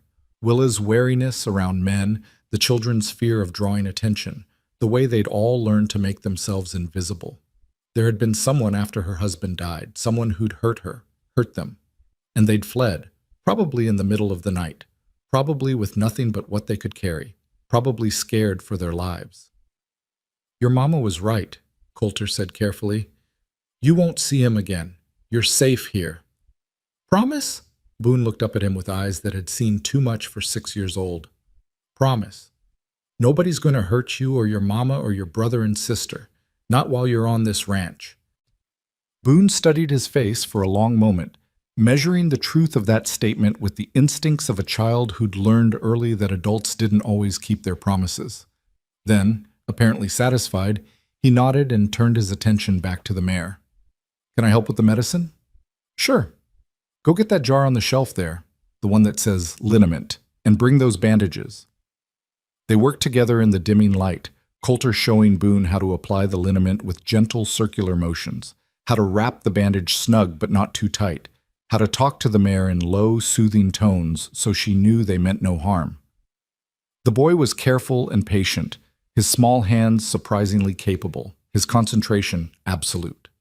When they finished, Boone stood back and admired their work. "She looks better already." "She will be better by morning. Good job, Boone." The boy beamed at the praise, his whole face transforming from wary to radiant. Then, before Coulter could react, Boone darted forward and wrapped his arms around Coulter's leg in a brief, fierce hug before running out of the barn toward the house, his footsteps light and quick. Coulter stood frozen, staring after him, something painful and sweet expanding in his chest. It was such a simple thing, a child's hug, spontaneous and trusting. But it meant Boone had decided he was safe, that he could be trusted, that he was someone worth hugging instead of someone to fear. When had Coulter last been trusted like that? When had anyone looked at him and seen someone worth approaching instead of someone better left alone? He finished up in the barn slowly, checking the other horses, making sure everything was secure for the night. By the time he walked back to the house, full dark had fallen and the stars were brilliant overhead, the Milky Way a river of light across the black sky. The kitchen was bright and warm when he entered. Willa stood at the stove, stirring something that smelled like heaven. Lark sat at the table, reading aloud from a book of poetry, while Silas carved a piece of wood into some shape only he could see yet. And Boone, still flushed with excitement, was setting the table, counting under his breath to make sure he got all 4 places correct. They all looked up when Coulter entered, and for just a moment the scene was so perfectly domestic, so completely normal, that it hurt. This was what family looked like. This was what home felt like. And for 3 years he'd been living in this house without either, just going through the motions, waiting for something he couldn't name. "Mr. Vane," Willa said, turning from the stove. "Boone said you let him help with the mare." "He did good work, natural hand with horses." Boone's chest puffed up with pride. "I wasn't even scared." "You were very brave," Willa agreed, her eyes finding Coulter's over her son's head. In that look was gratitude, understanding, and something else. A question, maybe, or an acknowledgement that something was changing between them. The careful boundaries they'd maintained starting to blur. Coulter looked away first, uncomfortable with the intimacy of that shared glance. "I'll wash up." Dinner that night was louder than usual. Boone couldn't stop talking about the mare, about the liniment and the bandages, and how she'd gotten better because he'd helped. Silas told a story about a particularly stubborn calf he and Miguel had worked with that day. Lark shared a poem she'd read, something about wildflowers and survival that seemed to resonate with Willa, who smiled and nodded and looked at her daughter with such fierce pride it was almost painful to witness. And Coulter sat at the head of the table, eating Willa's excellent stew, listening to the children's chatter, watching this family that wasn't his, but that had somehow become part of his life anyway. He should have felt like an intruder in this moment, an outsider looking in on something that didn't belong to him. But instead, he just felt present, like he was exactly where he was supposed to be, doing exactly what he was meant to be doing, which was sitting at this table in this house with these people who'd brought it back to life. After dinner, Coulter retreated to his office, as he always did, leaving Willa and the children to their evening routine. He tried to focus on the account books, on the plans for fall roundup, on the 1,000 details that kept a ranch running, but he couldn't concentrate. His mind kept drifting back to Boone's hug, to Willa's eyes across the kitchen, to the sound of laughter filling rooms that had been silent for so long. He was still sitting there, staring at numbers that refused to make sense, when a knock came at the door. "Come in," Willa entered, carrying a cup of coffee. "Thought you might want this. You looked lost in thought at dinner." "Just working on accounts, thank you." He took the coffee, and their fingers brushed briefly in the exchange. He told himself the spark he felt was just static from the dry air. Willa didn't leave immediately. She stood in the doorway, her hands folded in front of her apron, clearly wanting to say something but not sure how to start. "Something on your mind, Mrs. Hartley?" "Boone told me what you said, about keeping us safe, about promises." She paused. "I want you to know I appreciate it, more than I can say. It's just the truth. You're under my roof, which means you're under my protection. Simple as that. It's not simple, though. Not for us." She took a breath, and Coulter could see her gathering courage to reveal something she'd kept hidden. "My husband died when Boone was still growing inside me. For a while I managed. I took in sewing, washing, whatever work I could find, but it wasn't enough. Never enough. And then I met a man in Santa Fe who seemed kind, who said he'd help, who promised he'd take care of us. The one Boone mentioned, the one who hit you." Willa's jaw tightened. "He was charming at first, sweet, said all the right things, but after a few months, when he was sure I depended on him, he changed. Started drinking, started gambling, started coming home angry and looking for someone to blame." She touched her arm unconsciously, and Coulter wondered what scars were hidden under her sleeves. "I tried to leave several times, but he always found us, said I owed him, that I'd let him on, that I was his property now." "You're not property. You never were." "I know that now, but back then, I was just trying to survive, trying to keep my children safe. And then one night he came home drunk and violent, and there was a fight, and a lamp got knocked over." Her voice dropped to barely above a whisper. "The whole place went up, saloon above, boarding rooms below. We got out, but others didn't, and people said I'd started it, that I was a scarlet woman who'd seduced a good man and then burned his business down when he tried to make me honest." "That's not what happened." "No. But truth doesn't matter when people want to believe the worst." She looked at him directly, her gray eyes fierce. "So I took my children and we ran. Came here to New Mexico territory, where nobody knew us, where we could start fresh. And then I saw your notice, and I thought maybe, just maybe, this could be the place where we finally stopped running." Coulter set down his coffee cup carefully. "You're done running. This is your home now, for as long as you want it. Nobody's going to take that from you." "You say that now, but if people in Socorro find out about Santa Fe, about the fire, about the things people said, then they can mind their own damn business." His voice came out harder than intended. "You're not responsible for what some violent drunk did. You're not responsible for what some gossiping fools said about it. And anyone who has a problem with you having work and shelter will have to go through me first." Willa's eyes filled with tears, but she blinked them back fiercely. "Why? Why do you care what happens to us?" It was the same question she'd asked weeks ago when he'd sat beside her bed and promised to feed her properly. And Coulter still didn't have a good answer, or at least not one he was ready to speak aloud. Because caring about her children, meant opening himself up to the possibility of loss again, meant investing in something that could be taken away, meant feeling things he'd sworn he was done feeling. But sitting here in his office, looking at this woman who'd survived things that would have broken most people, who'd kept her children safe and whole despite impossible odds, who'd walked into his life and transformed his house from a tomb into a home, he couldn't lie to her. Couldn't pretend he didn't care when it was becoming increasingly obvious that he did. "Because you remind me that strength isn't about never falling down," he said finally. "It's about getting back up. And you've gotten back up more times than anyone should have to. That deserves respect, deserves support, deserves someone in your corner instead of always fighting alone." Willa stood very still, processing his words. Then, quietly, "Thank you for seeing me, for seeing us, for giving us a chance when you didn't have to. You've more than earned it." She nodded once, then turned to leave. But at the doorway she paused and looked back. "Mr. Vane? Sarah was lucky to have you. I hope she knew that." Before he could respond, she was gone, leaving him alone with his cold coffee and the echo of her words. Sarah had known. At least, he hoped she had. He'd tried to be a good husband, tried to give her everything she needed, tried to make her happy. But in the end, none of it had mattered. Love hadn't been enough to save her, and all his trying had just meant he'd watched helplessly while she slipped away. He didn't want to feel that helpless again. Didn't want to care about someone so much that losing them would destroy him. But looking at the doorway where Willa had stood, remembering the way her voice had cracked when she thanked him, the way her eyes had shone with unshed tears, he realized it might already be too late. He already cared, already felt protective, possessive even, of this family that had arrived on his doorstep with nothing and had somehow given him back something he'd thought was lost forever. The ability to feel, to hope, to imagine a future that included something more than just endless days of empty routine.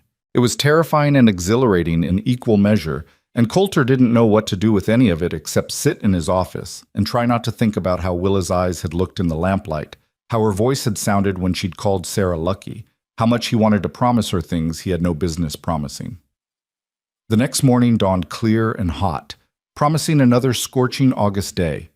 Coulter rose early and headed out to check the north pasture fence line, something he'd been putting off for weeks.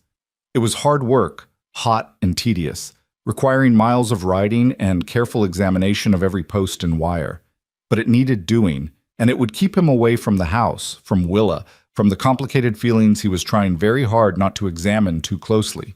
He'd made it about 6 miles out, deep in canyon country where the land folded into shadows and secrets, when he heard the sound that made every rancher's blood run cold. Distant gunfire. 3 shots in quick succession, then a pause, then 2 more. Could be hunters. Could be someone dealing with a rattlesnake or injured animal. Could be nothing at all. But the shots had come from the direction of the ranch, and Coulter was already wheeling his horse around, already kicking into a gallop, already running through possibilities in his mind and not liking any of them. The ride back seemed to take forever, his horse's hooves pounding the hard earth, the sun beating down mercilessly. More shots echoed across the canyon. Pistol fire, definitely, not a rifle. Someone shooting at something moving, missing more than hitting. Coulter crested the ridge above the ranch and saw the scene below, and his heart stopped. 3 men on horses in the yard, circling like wolves. Miguel was down, lying too still near the corral fence. Tom and Davies were nowhere in sight, either fled or dead. And standing in the doorway of the house, blocking the entrance with her body, was Willa Hartley. She held a rifle, Coulter's old Winchester that he kept above the kitchen door, and she was pointing it directly at the closest rider. Behind her, Coulter could see the shapes of her children, huddled together in the doorway she was defending. The rider was laughing, his pistol hanging loose in his hand, clearly not taking the threat seriously. Why would he? She was just a woman, probably didn't even know how to use that rifle, probably would faint at the first sign of real violence. He didn't know Willa Hartley. Coulter was already moving, already pulling his own rifle from its saddle scabbard, already calculating angles and distances, and the best way to end this without anyone else getting hurt. He was still too far away for an accurate shot, especially from horseback. He needed to get closer. One of the riders noticed him coming, shouted a warning. The others turned, and in that moment of distraction, Willa pulled the trigger. The shot went wide. She was shaking too badly to aim properly, but it made her point. She wasn't going to let them in the house. Wasn't going to let them near her children. Would die in that doorway before she'd surrender. The rider who'd been laughing wasn't laughing anymore. He raised his pistol, no longer playing, and Coulter felt something primal and fierce tear through him. He pushed his horse harder, closing the distance, bringing his rifle up even though the range was still too far, even though shooting from a galloping horse was next to impossible, even though he might hit Willa instead of the bandit. But he had to try. Had to stop this. Had to protect what was his. And when had he started thinking of Willa and her children as his? No time to examine that now. He squeezed the trigger and felt the rifle kick against his shoulder. The shot missed, kicking up dust 5 feet from the riders. But it got their attention, made them realize this wasn't 3 defenseless people and an old ranch hand. There was someone coming who knew how to shoot and wasn't afraid to do it. The leader, the one who'd been about to shoot Willa, wheeled his horse around. "Federal business! Stay back!" "Federal business at a private ranch?" Coulter shouted back, still riding hard, closing the distance. "Pointing guns at women and children? Don't think so." He was close enough now to see details. The men wore no badges, no official markers. Their clothes were trail-worn and dusty. Their horses were good stock, too good for drifters, probably stolen. And their eyes, even from this distance, Coulter could see the calculation in their eyes, weighing whether this fight was worth continuing. Coulter reined his horse to a stop 30 yards from them, his rifle still raised, pointed at the leader's chest. At this range, he wouldn't miss. "You've got 3 seconds to ride out.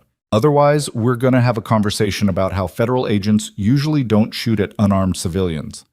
"The woman shot first. The woman defended her home. Big difference." Coulter's voice was cold, flat, the voice of a man who'd seen violence before and wasn't afraid of seeing it again. 1, 2. He never got to 3. The leader cursed viciously, wheeled his horse around, and spurred toward the canyon trail. His companions followed, still shooting back wildly, their bullets going wide and high, more noise than threat. Coulter waited until they disappeared into the canyon shadows before he finally lowered his rifle and dismounted. His hands, he noticed distantly, were shaking. Not from fear. He'd gone past fear about the time he'd seen that pistol aimed at Willa. From adrenaline, from fury, from the realization of how close he'd come to losing something he hadn't realized he couldn't lose. "Miguel!" He ran to the old ranch hand first, dropped to his knees beside him. Blood spread across Miguel's shoulder, dark and wet, but he was breathing, conscious, trying to sit up. "Easy, old friend. Let me see." Coulter examined the wound quickly. Through and through, missed anything vital, but Miguel had lost blood and would need proper doctoring. "Willa, get bandages and whiskey." But Willa was already there, her children behind her, Lark holding the medical supplies they kept in the kitchen. Her face was pale but composed, her hands steady now that the immediate danger had passed. She knelt beside Miguel and started cleaning the wound with practiced efficiency, her movements sure despite the blood. "You've done this before," Coulter observed. "Too many times." She didn't look up from her work. "Silas, get me clean cloth. Lark, boil water. Boone, stay back and don't look." But Boone was already looking, his small face white with shock, but his eyes dry. He'd seen violence before too, Coulter realized. They all had. This family had been through more than any family should have to endure. Miguel groaned as Willa packed the wound. "Sorry, boss, they came out of nowhere.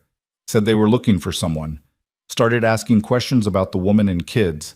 I told them to leave, and they shot me." "Looking for someone?" Coulter's blood ran cold. "What did they ask?" "Asked if we had a woman here, dark hair, 3 kids. Said she was wanted for arson and theft in Santa Fe. Said they were bounty hunters hired to bring her back." Willa's hands stilled in their work. Coulter looked at her and saw all the color drain from her face. Saw her mouth open in shock and denial. Saw 3 years of running and hiding and fear come crashing back in a single moment. "That's not true," she whispered. The fire was an accident. I didn't steal anything. I know." Coulter said it firmly, leaving no room for doubt. "I know, Willa. But someone's convinced themselves otherwise, or someone's been paid to believe otherwise. The man from Santa Fe, he must have—" She broke off, horror dawning in her eyes. "He's coming for us. He found us." "Then we'll deal with him when he gets here." "You don't understand. He won't stop. He'll kill you, kill Miguel, burn the whole ranch down if that's what it takes. He's done it before." "I can't." She stood abruptly, swaying slightly. "I have to leave. I have to take the children and go before he— You're not going anywhere." Coulter stood too, catching her shoulders before she could bolt. "You're safe here. I promised you that." "You can't promise that. You don't know what he's capable of." "Then tell me.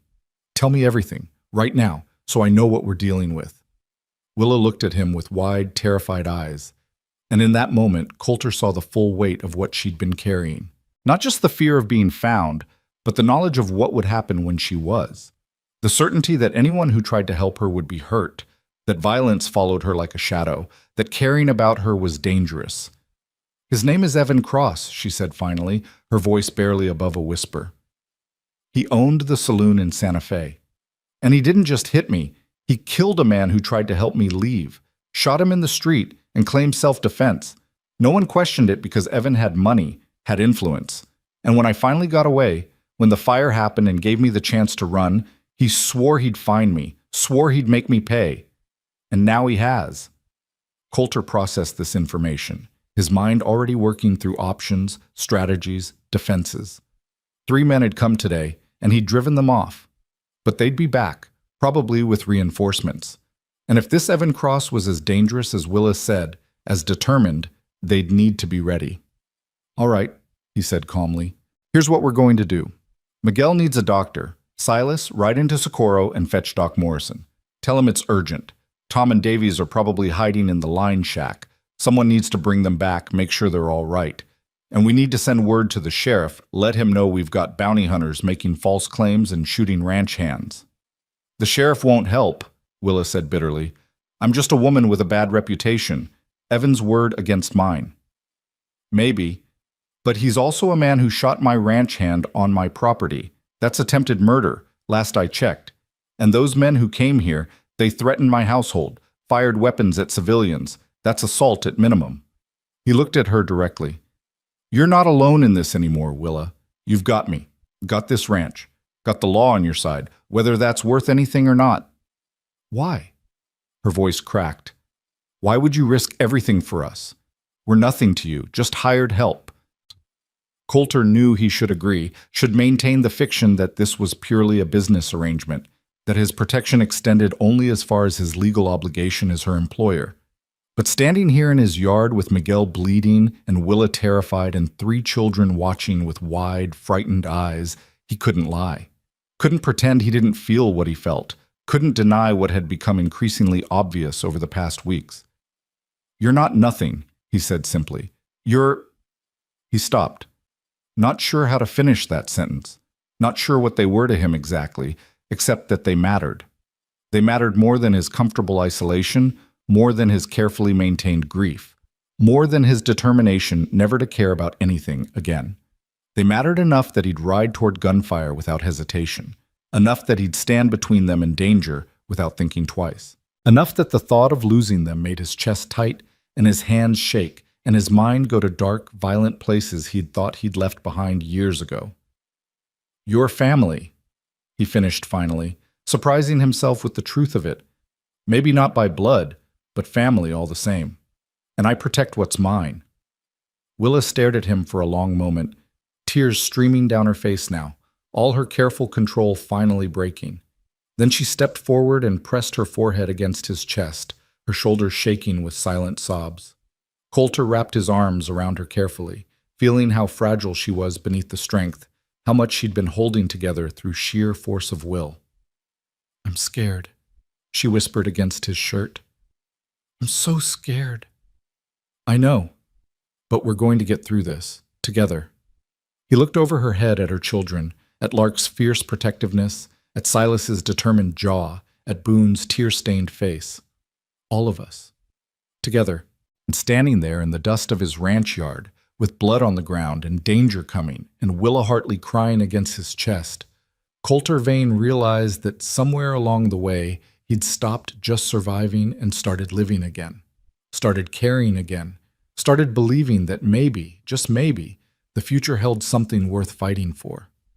Even if that fight was coming, whether he was ready for it or not. Silas rode hard for Socorro, his horse's hooves thundering against the packed earth, dust rising in plumes behind him. The boy had insisted on going himself, had looked at Coulter with eyes that belonged on someone much older and said, "I can do it. I'm fast and Doc Morrison knows me from church." There had been no arguing with that determination, that need to be useful in a crisis, to protect his family the only way he could. So Coulter had let him go, watching the boy disappear down the canyon trail with his heart in his throat, hoping he'd made the right choice, hoping Evan Cross's men wouldn't intercept him, hoping the doctor would come quickly and ask no questions that would put Willa in more danger than she was already in. Miguel was settled in the bunkhouse now, Willa tending his wound with capable hands while Lark boiled water and prepared bandages. The old ranch hand had lost blood but was stable, conscious enough to curse fluently in Spanish about getting shot on his own land by cowards who couldn't aim straight. Tom and Davies had emerged from hiding in the line shack, shamefaced but unharmed, and were now stationed as lookouts on the ridge overlooking the canyon trail. Coulter stood on the porch, his rifle within easy reach, watching the horizon and thinking through scenarios. 3 men had come today, testing defenses, seeing what they were up against. They'd report back to whoever hired them, probably this Evan Cross, and next time they'd come prepared. More men, more guns, a plan instead of just a probing attack. The smart thing would be to send Willa and her children away, get them somewhere safe while he dealt with whatever was coming. But where was safe? Evan Cross had found them here, in the middle of nowhere, months after they'd fled Santa Fe. He had resources, determination, and apparently no qualms about violence. Sending them away would just mean they'd be vulnerable on the road, easier targets, with no one to protect them. No, they needed to stay here, needed to make this ranch into a fortress, at least until the threat passed. And if Coulter had to face down Evan Cross himself to make that happen, so be it. He'd faced worse in his 42 years, had stared down rustlers and outlaws, had survived droughts and blizzards, had buried his wife and kept breathing. He could handle one angry man with delusions of ownership. The sound of hoofbeats brought his attention back to the trail. Silas was returning, riding alongside a wagon driven by Doc Morrison, a grizzled old man who'd been practicing medicine in New Mexico territory for longer than Coulter had been alive. The doc pulled his wagon to a stop in the yard and climbed down with the creaking slowness of arthritis and age. "Heard you had some trouble," he said without preamble, grabbing his medical bag. "Boy says Miguel took a bullet. Through and through, shoulder.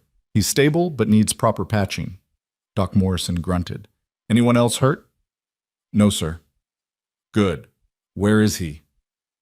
Coulter led the way to the bunkhouse, where Willa was still keeping watch over Miguel. She looked up when they entered, relief flickering across her face when she saw the doctor, quickly replaced by wariness when Doc Morrison's sharp eyes found her. "Mrs. Hartley, this is Doc Morrison. He's here to see to Miguel." The doctor nodded curtly at Willa, then bent over his patient with practiced efficiency. His hands moved quickly, examining the wound, checking for infection, assessing damage. After a few minutes, he straightened with a satisfied grunt. "Good work with the cleaning and packing. You've done this before." "Yes, sir," Willa said quietly. "Thought so. You've got the hands for it." He pulled supplies from his bag, preparing to properly stitch and dress the wound. "You can stay if you want. Help hold him steady. This is going to hurt." Miguel gritted his teeth. "Just do it, Doc. I've had worse." The next 20 minutes were tense, Miguel biting down on a leather strap while Doc Morrison worked, his needle quick and sure despite his age. Willa held Miguel's good shoulder, murmuring words of comfort in Spanish that Coulter hadn't known she spoke. When it was done, the old ranch hand was pale and sweating but alive, the wound properly cleaned and closed. "Keep it clean, change the bandages twice daily, watch for infection," Doc Morrison instructed, packing away his supplies. "If he gets a fever, send for me immediately. Otherwise, he should heal fine. Lucky the bullet missed everything important." "Thank you, Doc," Coulter said. "What do I owe you?" $2 should cover it." The doctor accepted payment, then fixed Coulter with a penetrating stare. "You planning to tell me what really happened here? Because that boy of yours," he gestured toward where Silas stood in the doorway, "was pretty close-mouthed about details. Just said there was shooting and Miguel got hurt." Coulter considered his options. Doc Morrison was known for discretion, but he was also a pillar of the Socorro community. If word got out about bounty hunters and accusations from Santa Fe, it could make everything worse. But the doctor had also been Sarah's physician during her final illness, had sat with Coulter through those last terrible nights, and had never once judged or questioned or offered empty platitudes. If anyone could be trusted with the truth, it was him. "Some men came looking for Mrs. Hartley," Coulter said carefully. "Claiming to be bounty hunters, saying she was wanted for crimes in Santa Fe. Miguel asked them to leave. They shot him instead." Doc Morrison's eyes flicked to Willa, who'd gone very still. "That true? You wanted in Santa Fe?" "There was a fire," Willa said, her voice steady despite the fear Coulter could see in her eyes. "A man I knew died in it. Some people blamed me, but I didn't set it, and I didn't steal anything. I just ran because no one would believe me." The doctor studied her for a long moment, his weathered face unreadable. Then he turned back to Coulter. "You believe her?" "I do." "Good enough for me." Doc Morrison picked up his bag. "But you should know, word's already spreading in town. Those men stopped at the saloon before riding out here, asking questions, showing a sketch. Folks are talking. Coulter felt his jaw tighten. What kind of talking? The usual kind. Some saying Mrs. Hartley must be trouble if men are hunting her. Some saying you're a fool for harboring a criminal. Some, he paused, saying you've been bewitched, that she's using feminine wiles to cloud your judgment. That's ridiculous, Coulter said flatly. Of course it is. But people love a scandal, especially in a town this small. My advice? Get ahead of it. Talk to Sheriff Brennan, make a formal complaint about the shooting, get your version on record before Evan Cross or his men can spin their own story. Doc Morrison moved toward the door, then paused. And Coulter? Be careful. Men who send bounty hunters to terrorize women and children aren't men who fight fair. Whatever's coming, it won't be clean. After the doctor left, Coulter stood in the bunkhouse trying to process everything. The situation was worse than he'd thought. Not just Evan Cross coming for Willa, but the whole town turning against her, judging her without knowing the facts, ready to believe the worst because believing the worst was easier than thinking for themselves. I should go, Willa said quietly.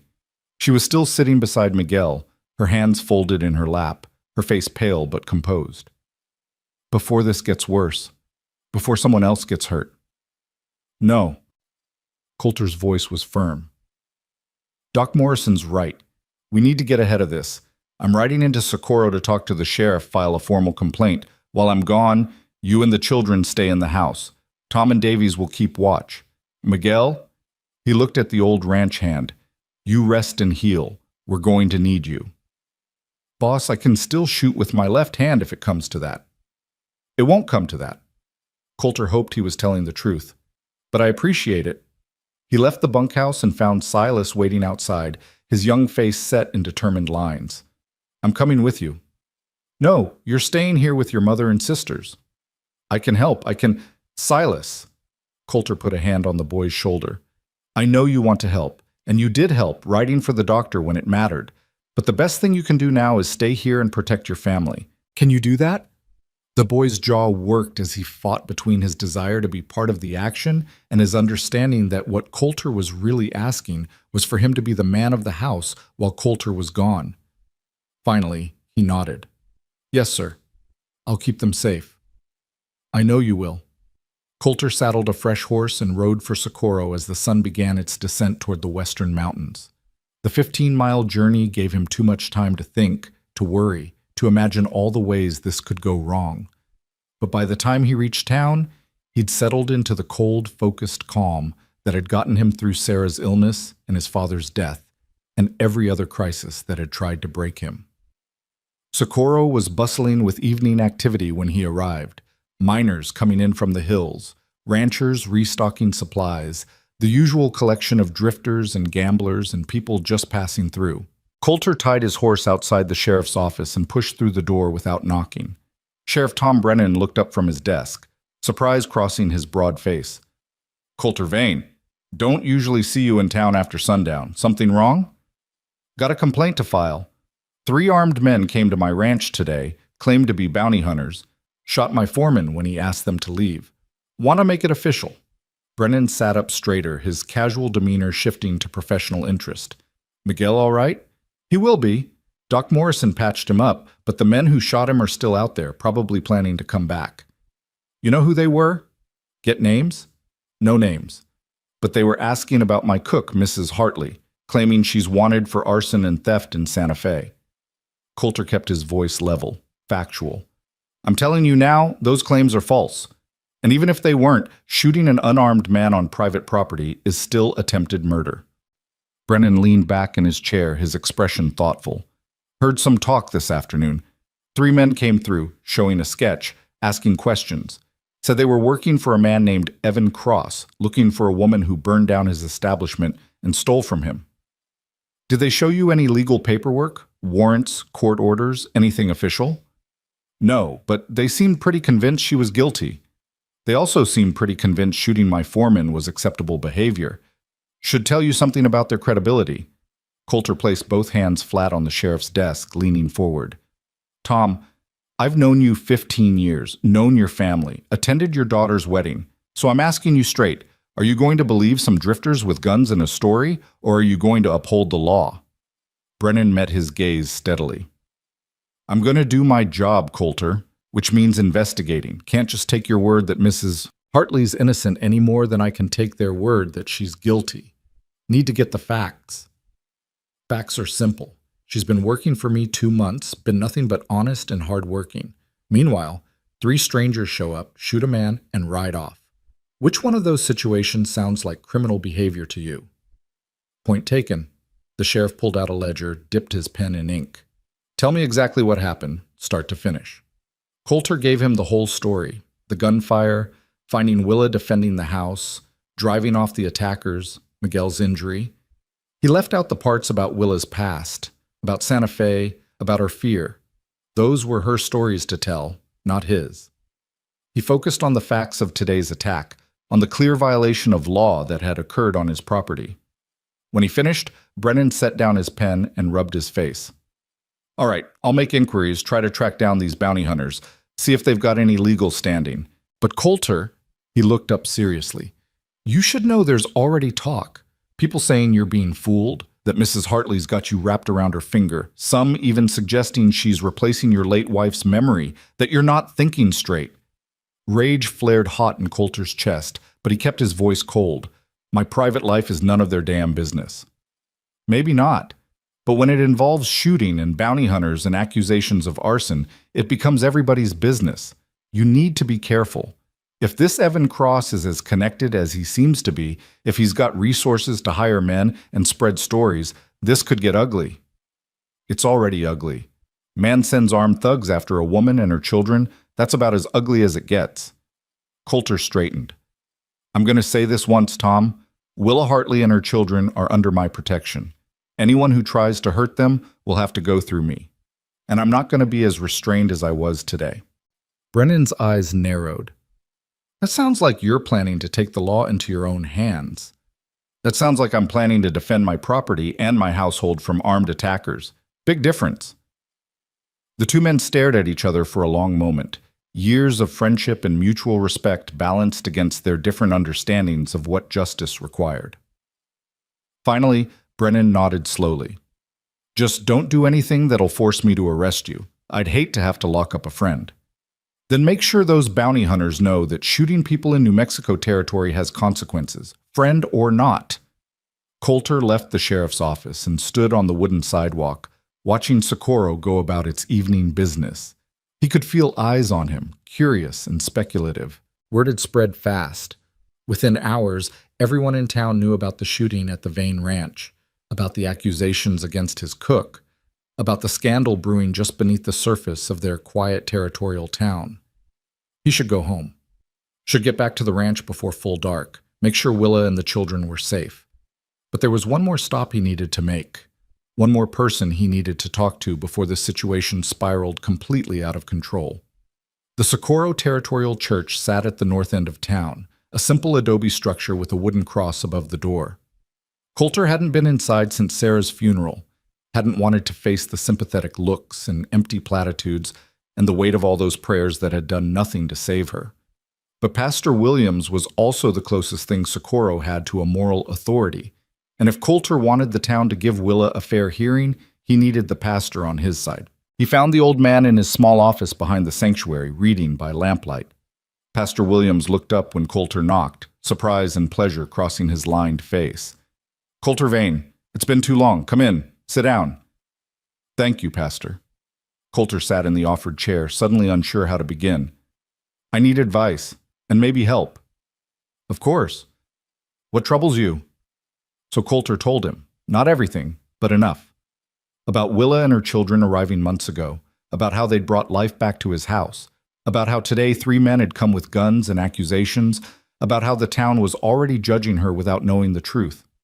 Pastor Williams listened without interrupting, his weathered hands folded on his desk, his expression thoughtful.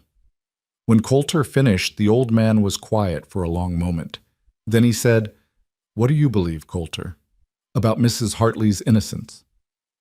I believe she's a good woman who's had bad things happen to her. I believe she's worked harder than anyone I've ever known to keep her children safe. And I believe those men who came today weren't interested in justice. They were interested in dragging her back to a man who hurt her. And you care about her. About all of them. It wasn't a question. Coulter met the pastor's knowing gaze and decided there was no point in lying. Yes, I care. Maybe more than I should, maybe more than is wise. But I won't apologize for it. I'm not asking you to apologize. I'm asking you to be honest about what you're willing to risk for them. Pastor Williams leaned forward. Coulter, you're a respected man in this community. You've built a good life, a good name. If you stand by this woman against the accusations, against public opinion, against men who might be willing to kill to get what they want, you could lose everything. I already lost everything when Sarah died. The ranch is just a ranch. My reputation is just words. But Willa and her children, they're real. They're here. They need protection, and I'm the only one standing between them and men who'd do them harm. So yes, I'm willing to risk whatever needs risking. The pastor smiled, a small, sad smile that spoke of understanding hard-won truths. Then you have your answer, and you have my support. I'll speak to the congregation on Sunday. Remind them that judgment belongs to God, not to gossips and rumor mongers. I'll make it clear that Mrs. Hartley is a member of our community and deserves the benefit of doubt until proven otherwise. Thank you, Pastor. That means more than you know. Just promise me one thing, Coulter. Promise me you'll be careful, that you won't let anger or fear push you into doing something you can't take back. I promise to do what's necessary to protect my household. That's all I can promise. Pastor Williams nodded slowly. Then may God watch over you all. And Coulter, it's good to see you caring about something again. Sarah would be glad. The words hit harder than expected, bringing a sudden tightness to Coulter's throat. He managed to nod and left quickly, before emotion could overwhelm the careful control he'd been maintaining all day. The ride back to the ranch was dark and tense, every shadow potentially hiding threat, every sound potentially signaling danger. But Coulter made it home without incident, finding the house lit up and welcoming, Tom standing guard on the porch with a rifle across his lap. All quiet, boss, the young ranch hand reported. Nobody's come near since you left. Good. Stay alert. They might try something at night. Inside, the house smelled like coffee and cornbread. Willa was in the kitchen, moving between stove and table with practiced efficiency, despite the stress lines around her eyes. The children were at the table, Lark mending clothes by lamplight, Silas cleaning a rifle that was too big for him, Boone drawing pictures on a slate, his tongue caught between his teeth in concentration. They all looked up when Coulter entered, hope and fear mingled in their faces. "How's Miguel?" Coulter asked first. "Sleeping. No fever yet. I'll check on him again in a few hours." Willa's hands twisted in her apron. "What did the sheriff say?" "He's making inquiries. I filed a formal complaint about the shooting. He'll look into whether those men have any legal standing." Coulter hung his hat on the peg by the door. "Also talk to Pastor Williams. He's going to speak to the congregation, try to head off the gossip." "And will it help?" Willa's voice was small, doubtful. "I don't know, but it's better than doing nothing." He looked at her directly. "Willa, I need you to tell me everything about Evan Cross. Not just what happened, but who he is, what resources he has, what we're really up against. Can't fight an enemy I don't understand." She glanced at her children, clearly not wanting to discuss this in front of them. Coulter understood. "Lark, take your brothers to your room. Let your mother and me talk." The children obeyed without argument, Lark shepherding her brothers away with quiet efficiency. When the door closed behind them, Willa sank into a chair and put her head in her hands. "I don't know where to start." "Start at the beginning, when you met him." So she did. The story came out slowly, painfully, each word dragged from memory like pulling arrows from flesh. She told him about the year after her husband died, about the struggle to find work that paid enough to feed 3 children, about the mounting debt and the landlord who threatened to throw them onto the street, about meeting Evan Cross in Santa Fe, how he'd seemed kind at first, generous, offering help without strings attached. "He owned the biggest saloon in town," Willa said quietly, "the Silver Dollar. Had girls working upstairs, gambling tables downstairs, his hand in half the businesses in Santa Fe. Everyone knew him, everyone owed him something, and he wanted me." She laughed bitterly. "Not as a wife. He had no interest in that. But as property. Something beautiful he could own and control. How long were you with him? 8 months? 8 months of him getting more possessive, more violent, more convinced that I belonged to him. I tried to leave 3 times. First time, he found me at the edge of town and dragged me back. Second time, he paid the stagecoach driver to refuse me passage. Third time, her voice broke. Third time, a man tried to help me. A merchant who'd been kind to my children. Evan shot him in the street, claimed the man had tried to rob him. No one questioned it. No one dared. And the fire? I was working in the saloon. He made me serve drinks, made me smile at his customers. That night, he came up drunk and angry, started accusing me of flirting with a gambler. I tried to get away. He grabbed me, knocked over a lamp. The whole place went up so fast, dry wood, cheap whiskey, everything just... She gestured helplessly. I got my children out, got some other people out, but 3 died, including Evan's business partner.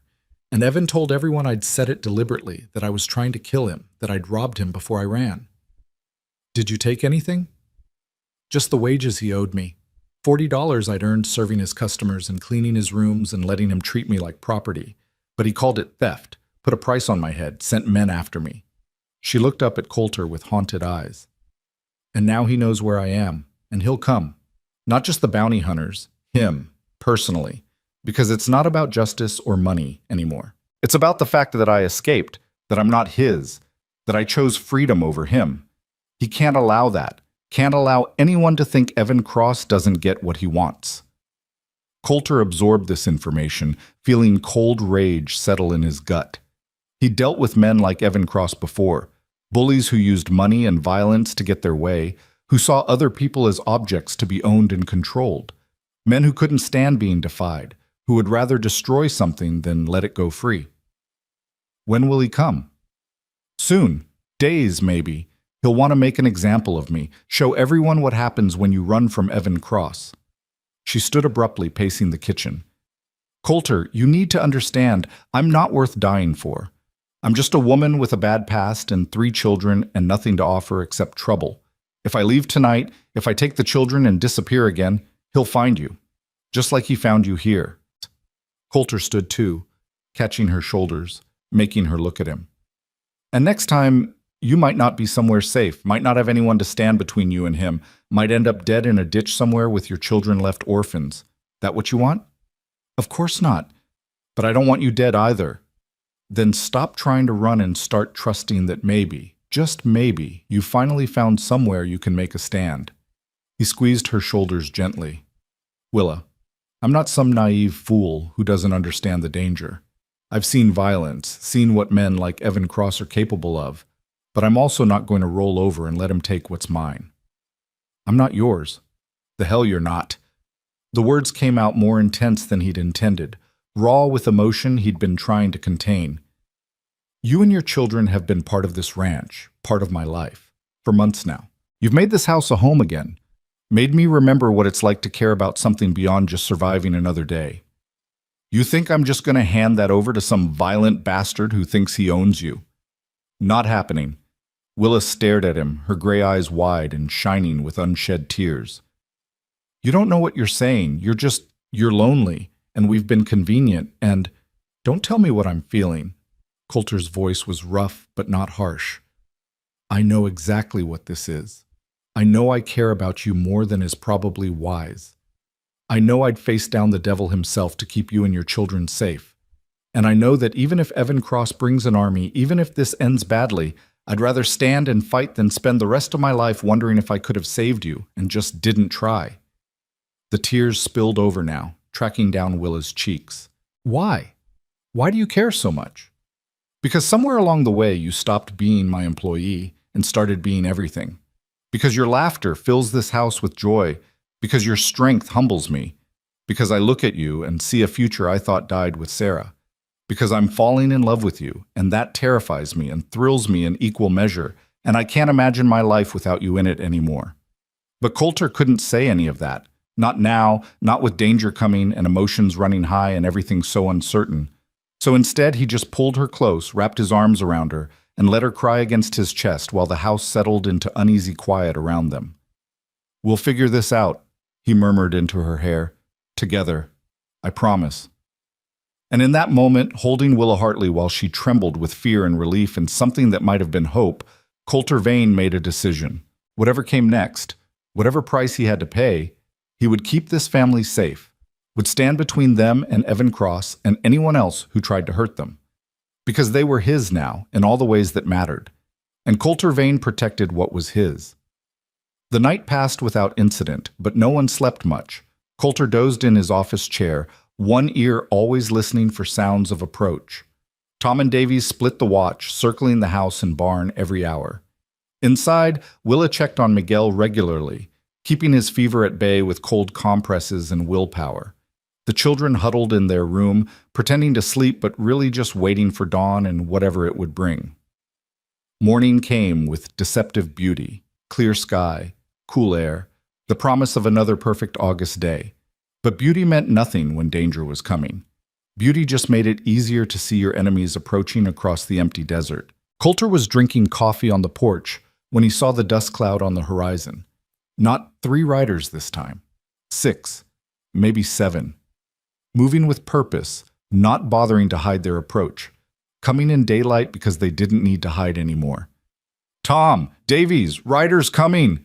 His voice carried across the yard, sharp and urgent. "Get positions!" The ranch hands scattered, Tom to the barn loft with a rifle, Davies behind the water trough, with a clear line of sight to the main approach. Miguel emerged from the bunkhouse, his wounded shoulder strapped tight, his left hand holding a pistol with grim determination. "You should be resting," Coulter told him. "Rest when I'm dead, boss. Today's not that day." Willa appeared in the doorway, her children behind her, her face pale but composed. "How many?" 7, maybe more.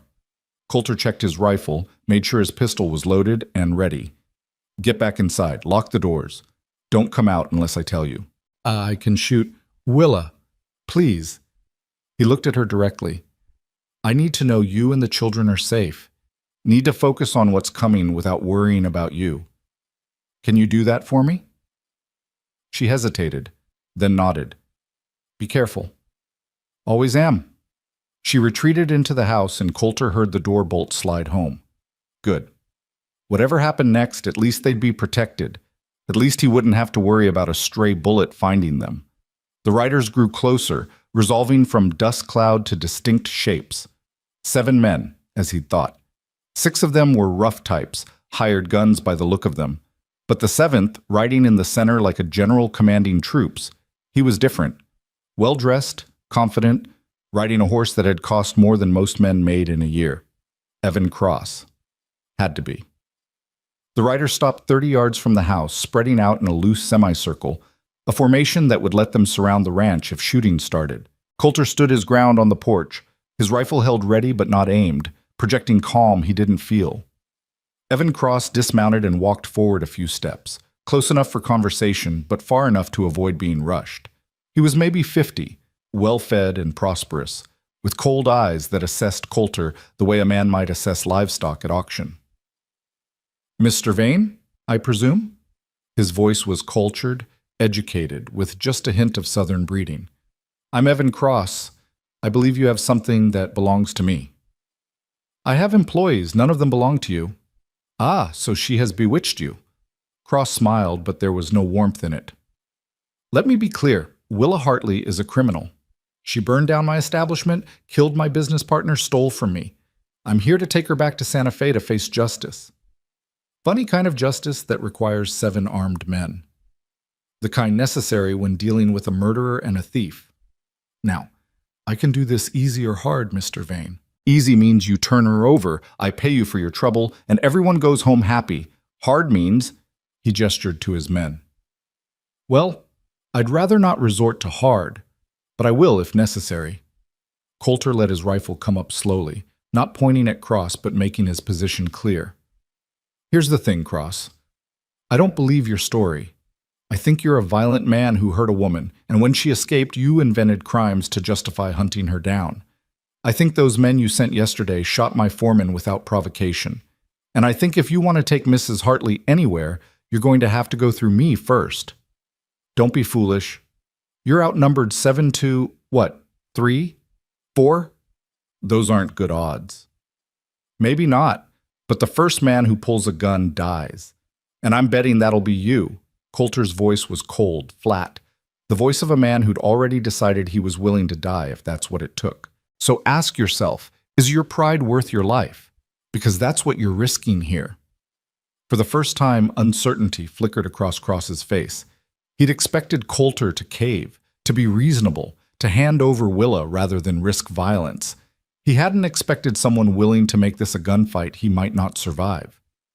"You're making a mistake," Cross said. "Maybe, but it's my mistake to make. This is my land, my ranch, my household.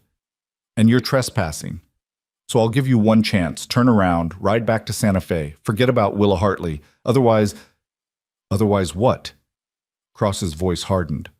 "You'll shoot? You'll kill? You're not that man, Vane. I checked. You're a widower who hides from the world. You don't have the stomach for real violence. Try me and find out." The standoff held, stretched thin and tense, everyone waiting for someone to make the first move. Coulter could feel sweat trickling down his back despite the morning cool, could hear his own heartbeat loud in his ears, could see Cross's hired guns fingering their weapons, waiting for the order. This was it. The moment when talk ended and bullets started flying. The moment when everything changed. And then Sheriff Brennan's voice cut across the yard like a gunshot. "Nobody moves. This is official law business." And Comye-sang document, Part 5. The sheriff rode in from the canyon trail with 3 deputies, their badges catching the morning sun, their rifles held ready across their saddles. Brennan's weathered face was grim as he positioned his men between Coulter's porch and Evan Cross's hired guns, creating a buffer that turned the standoff into something more complicated than just 2 sides facing off. "Mr. Cross," Brennan said, his voice carrying the weight of territorial law, "I'm going to need you and your men to lower your weapons and step back." Cross's smile was thin and cold. "Sheriff, good to see law enforcement finally arriving. I'm here to collect a fugitive, Willa Hartley. She's wanted for arson and theft in Santa Fe. I have the right to—" "You have the right to nothing without proper documentation." Brennan cut him off smoothly. "Which you don't have. I sent a wire to Santa Fe last night, talked to their territorial marshal. Know what he told me? There's no warrant for Mrs. Hartley, no charges filed, no legal standing whatsoever." The words landed like stones in still water, rippling outward through the assembled men. Coulter felt something loosen in his chest. Hope, maybe, or just the first breath after holding tension so long his ribs ached. Cross's face darkened. "That's impossible. I filed charges myself." "You filed a complaint. Big difference. Complaint got reviewed by the territorial prosecutor, who declined to pursue it due to lack of evidence. No witnesses placing Mrs. Hartley at the scene of the fire's origin. No proof of theft. Just your word against hers, and your word," Brennan paused deliberately, "carries less weight than you might think, given your reputation." "My reputation is impeccable. Your reputation is that of a man who runs a saloon with gambling and prostitution, who's been investigated twice for corruption, and who was questioned in connection with the death of a merchant named Thomas Webb. Sound familiar?" Cross's jaw tightened dangerously. "Webb tried to rob me. That was self-defense."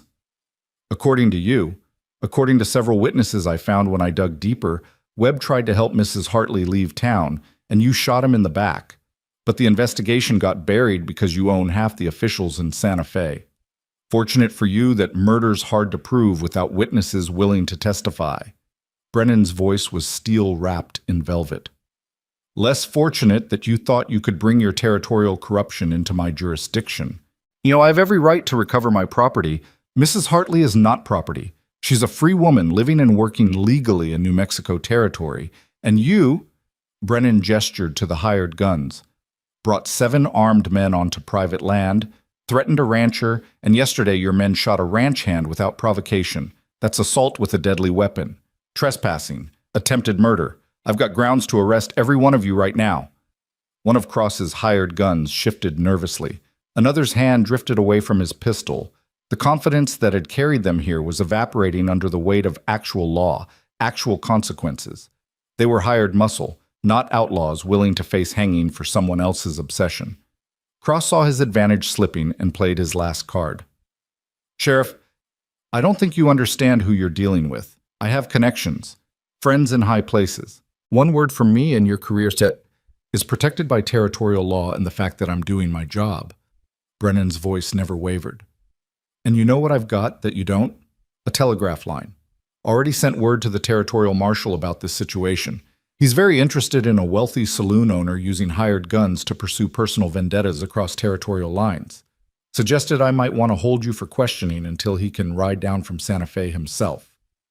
The threat landed perfectly. Cross went very still, calculating odds that were no longer in his favor. He'd come here expecting to steamroll over an isolated rancher and a frightened woman. Instead, he'd walked into legal complications that could tie him up for months, could expose business dealings he'd rather keep hidden, could cost him more than retrieving Willow was worth. But men like Evan Cross didn't surrender easily. They especially didn't surrender when they felt humiliated, when they'd been challenged in front of witnesses, when their control was slipping. Coulter saw it in the way Cross's hand moved toward his coat, saw the calculation in those cold eyes, saw the moment when pride overwhelmed self-preservation. "She's mine," Cross said quietly, dangerously. "And I don't leave empty-handed." His hand went for the pistol hidden in his coat. Coulter's rifle came up on pure instinct, but he was too far away, the angle wrong, and Cross was fast, practiced, his gun clearing leather with the smooth motion of someone who'd done this before. The shot that rang out didn't come from Coulter's rifle. It came from the house. From the second-floor window Coulter had forgotten even existed because he never went up there anymore. The bullet took Cross in the shoulder, spinning him sideways, his pistol falling from suddenly nerveless fingers.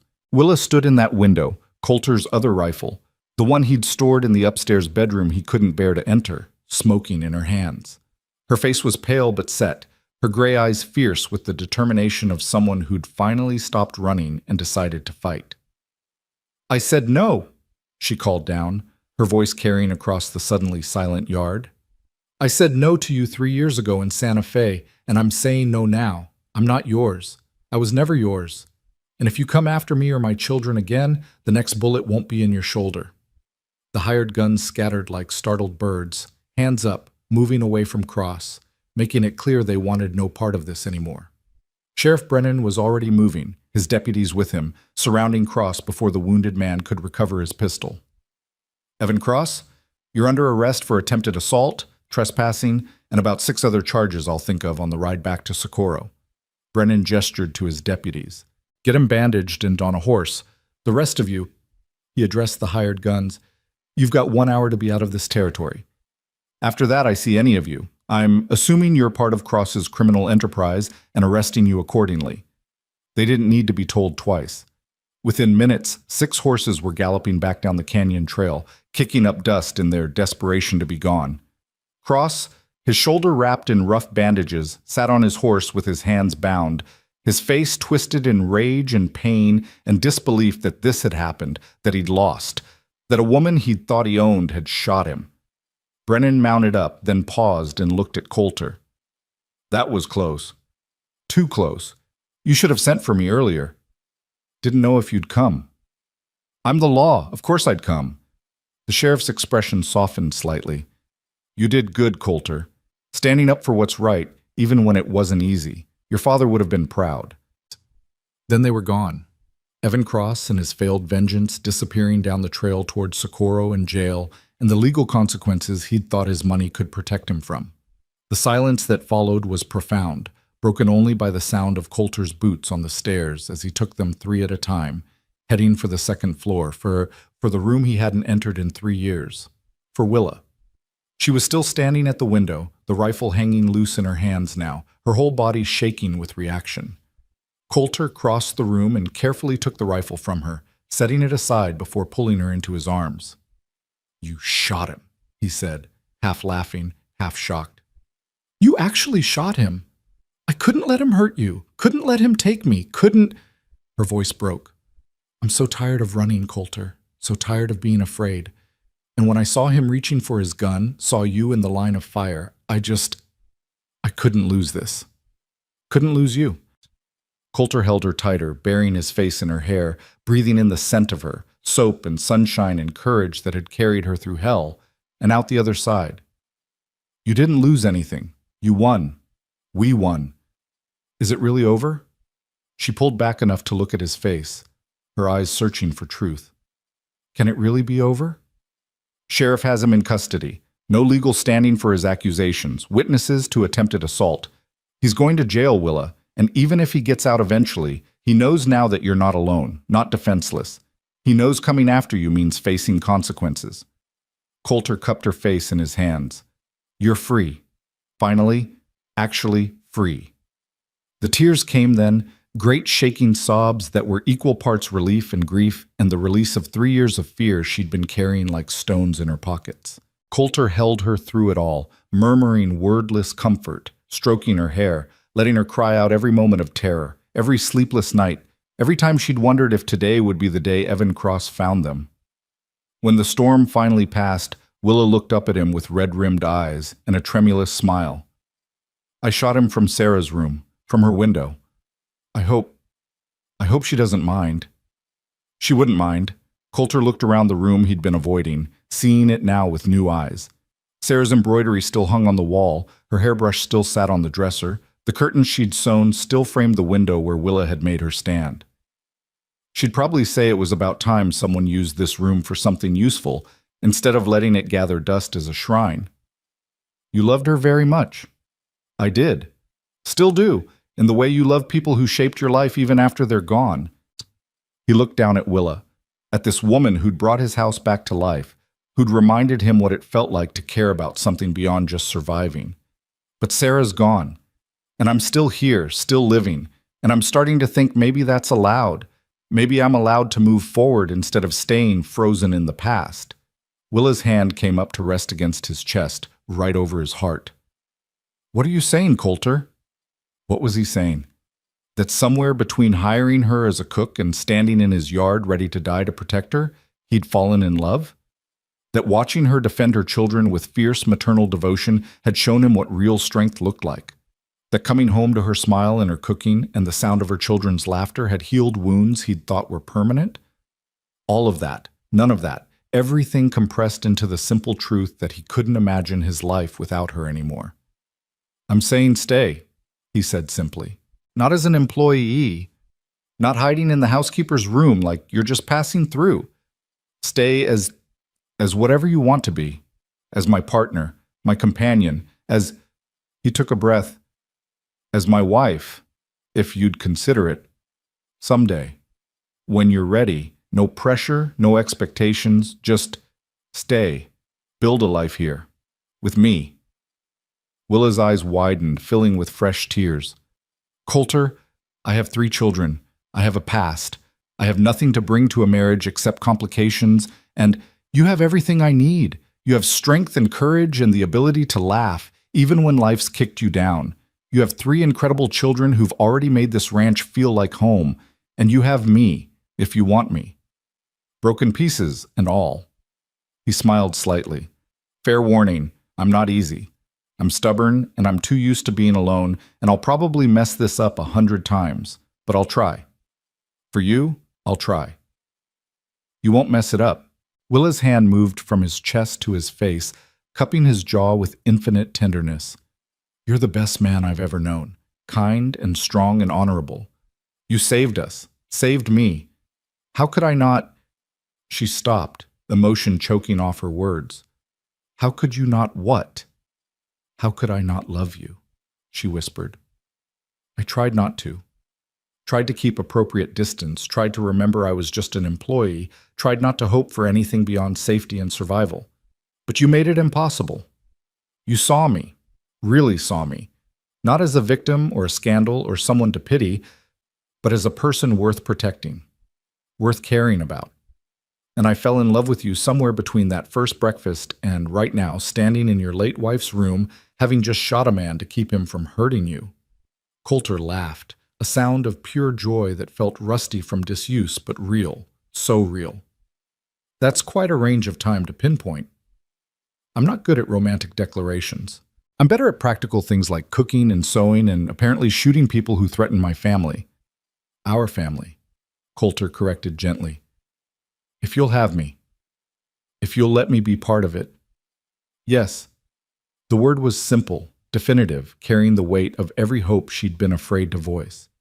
Yes to all of it, to staying, to building a life, to someday being your wife. Yes to everything, Coulter Vane. He kissed her then, there in Sarah's room, with the morning sun streaming through the window and the sound of her children calling from downstairs and the smell of dust and gunpowder still lingering in the air. It was a kiss that tasted like promise and possibility, and the beginning of something neither of them had thought they'd find again. When they finally pulled apart, Willa was smiling through her tears. The children will have questions. Then we'll answer them, together. Coulter took her hand, threading his fingers through hers. Come on, let's go tell them they're home. They descended the stairs to find all three children waiting anxiously in the kitchen. Lark stood with her arms around her brothers, protective and fierce. Silas held a knife he'd grabbed from the counter, ready to defend despite being 10 years old and no match for grown men. And Boone clutched his mother's apron, which he must have grabbed from the hook, holding it like a talisman. The moment they saw Willa, all three children rushed forward, wrapping themselves around her in a tangle of arms and relief and muffled sobs. She sank to her knees and pulled them close, pressing kisses into their hair, murmuring that it was over. They were safe. Everything was going to be all right now. Over their heads, her eyes found Coulter's. In that look was gratitude and love and the beginning of trust that maybe, finally, they'd found somewhere they could stop running, somewhere they could build a life instead of just surviving. Coulter cleared his throat. Kids, I need to tell you something. Your mama and I, we've decided that this isn't temporary anymore. This is your home, for as long as you want it. And if you're agreeable, he looked at each of them in turn, I'd like to be part of your family, not replacing your father, never that, but maybe as someone who cares about you, someone who'll be here. Silas studied him seriously. You mean you want to marry Mama? Someday.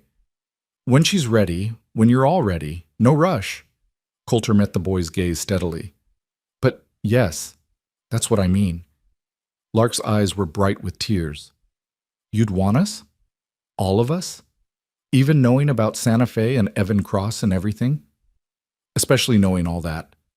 Because it means I know how strong you all are, how brave. And I'd be honored to have that kind of courage in my family. Boone tugged on Coulter's pant leg, looking up with those two old eyes that were finally starting to look like they belonged on a 6-year-old. Does this mean I don't have to run anymore? We can stay forever? Coulter crouched down to Boone's level. It means you can stay as long as forever lasts. This is your home now, your ranch, your land. Nobody's going to take that from you. Promise?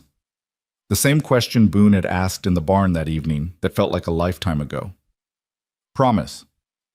Boone threw his arms around Coulter's neck in a fierce hug that nearly knocked him over. Then Silas was there too, awkward and adolescent, but needing the comfort of physical touch. And Lark, trying to hold back tears and failing, joining her brothers in a family embrace that included Coulter for the first time. Willa watched them, her hand over her mouth, joy and disbelief warring on her face. This was everything she'd dreamed of during those long years of running. Safety, stability, someone strong enough to share the burden of protecting her children. And more than that, love. Actual, real love that wasn't about possession or control but about choosing each other, about building something together. The moment was interrupted by Miguel's voice from the doorway. Boss, everything all right? Heard the shot, saw the sheriff leave with that pendejo? We good? Coulter straightened, his arms still around the children. We're good, Miguel. Better than good. It's over. Cross is in custody. No more running. No more threats. Gracias a Dios. Miguel crossed himself, then looked at the assembled family with knowing eyes. About time, boss. House has been too quiet for too long. Needs children. Needs laughter. Needs life. Agreed. Coulter looked at Willa. Think you can make breakfast for everyone? Celebration meal. We've got things to be grateful for. I think I can manage that. Willa stood, brushing tears from her face, already moving toward the stove with the practiced efficiency of someone who'd spent years making do with less. But now her movements were lighter, freer, unburdened by the constant fear that had shadowed her for so long. The day that followed was strange and wonderful in equal measure. Word spread quickly through the ranch that the danger had passed, that Evan Cross was in custody, that the household was safe. Tom and Davies emerged from their defensive positions, relief evident on their faces. Miguel, despite his wounded shoulder, insisted on joining them for the celebratory breakfast, telling increasingly embellished stories about the morning's confrontation until Boone was wide-eyed with wonder and Lark was laughing at the more obvious exaggerations. After breakfast, Coulter made a decision. He walked upstairs to Sarah's room. No, not Sarah's room anymore, just the master bedroom, and began opening windows, letting in fresh air and sunlight. He carefully packed away Sarah's personal items, her hairbrush, her embroidery, the small jewelry box she'd cherished, wrapping them in cloth and storing them in the attic where they'd be safe but not on constant display. He stripped the bed and carried the linens downstairs for washing. He took down the curtains that had hung untouched for 3 years and folded them carefully. It wasn't forgetting Sarah. It was making room for the future, making room for Willa and the life they were going to build together. Willa found him there as he was finishing, her arms full of fresh linens. "I can do this. You don't have to. I want to." Coulter took the linens from her and began making the bed with her help. "It's time.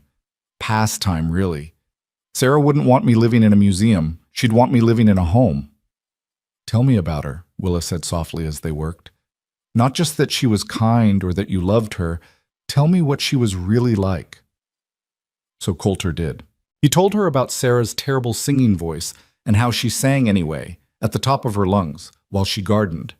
About how she couldn't cook to save her life but kept trying, producing meals that ranged from barely edible to actually dangerous. About her habit of collecting stray animals until the ranch had more barn cats than cattle. About the way she'd laugh at her own jokes before she finished telling them, making everyone else laugh too just from her joy. "She sounds wonderful," Willa said when he finished. "She was. And she'd like you, I think. Would appreciate your strength, your practical nature, your ability to actually cook something that doesn't poison people." He smiled slightly. "She'd probably make some terrible joke about how I finally found someone who could keep me fed properly. I'd like to think she'd approve. Of us. Of this." Willa smoothed the fresh quilt across the bed. "She would." Sarah believed in living, in loving, and not wasting the time you're given. She'd be glad I'm not wasting mine anymore. They finished preparing the room in companionable silence, transforming it from a shrine to the past into a space ready for the future. When they were done, Coulter looked around at the clean, bright room and felt something inside him finally settle. Grief would always be there. He'd always miss Sarah, always carry the memory of her. But grief didn't have to be his whole life, didn't have to prevent him from moving forward, from loving again, from building something new. The weeks that followed were a study in adjustment. Willa and the children moved from the cramped housekeeper's room into proper bedrooms. Lark got the small room at the front of the house with the window overlooking the garden she'd brought back to life. The boys shared the larger room at the back, with space for their growing collection of carved animals and books and the 1,000 small treasures of childhood. And Willa, after much discussion and careful consideration of propriety, moved into the master bedroom with Coulter. "People will talk," she'd warned him. "Let them talk. We know the truth, that we're building a life together, that we're committed to each other, that we'll make it official as soon as you're ready. What anyone else thinks doesn't matter." So she'd moved her few possessions into the room that was now theirs, hanging her dresses next to his shirts, placing her hairbrush on the dresser beside where Sarah's used to sit, claiming space with a hesitancy that gradually faded into belonging. The ranch flourished under their combined efforts. Willa's organizational skills and Coulter's ranching knowledge created a partnership that made everything run smoother. She took over the account books, discovering she had a head for numbers that let her track expenses and income with precision. She negotiated better prices with suppliers in Socorro, charming them with her directness and fair dealing. She turned the ranch house into the kind of place people actually wanted to visit, hosting Sunday dinners that drew the neighboring ranchers and their families. And slowly, painfully slowly, the gossip that had threatened to destroy them died down. When people saw how happy the children were, how well the ranch was running, how Coulter smiled again after 3 years of grief, they started to revise their opinions. Pastor Williams's Sunday sermon on the sin of judgment helped. Sheriff Brennan's regular reports on Evan Cross's trial and conviction helped more. But what helped most was time. and the simple evidence that this unconventional family was thriving in ways that conventional families often didn't. Silas grew into his role as Miguel's apprentice, his thin frame filling out with good food and hard work. By fall roundup, he could rope a calf almost as well as the adult hands, his young face serious with concentration, his movements sure. Miguel treated him like a grandson, teaching him not just ranch work, but life lessons about honor and hard work, and treating people with respect regardless of their station. Lark blossomed in the stability of a home that wouldn't be ripped away without warning. She started school in Socorro, riding in 3 days a week with Tom when he went for supplies, and astonished her teacher with her reading level and hunger for learning. She talked about maybe becoming a teacher herself someday, maybe starting a school for ranch children who couldn't get to Socorro regularly. Coulter encouraged her dreams, ordered books from as far away as Kansas City, made it clear that her future was limited only by her own ambition. And Boone finally got to be a child. He played in the dirt and helped with the animals and asked endless questions about everything from why the sky was blue to how horses knew where to put their feet. The fear that had shadowed him faded gradually, replaced by the confidence of a boy who knew he was loved, who knew he was safe, who knew tomorrow would come, and he'd still be here in this place that was home. As autumn painted the mountains in shades of gold and crimson, Coulter realized something had shifted in him.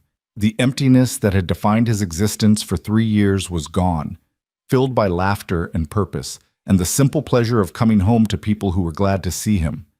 He still missed Sarah, would always miss her, but the grief no longer consumed him.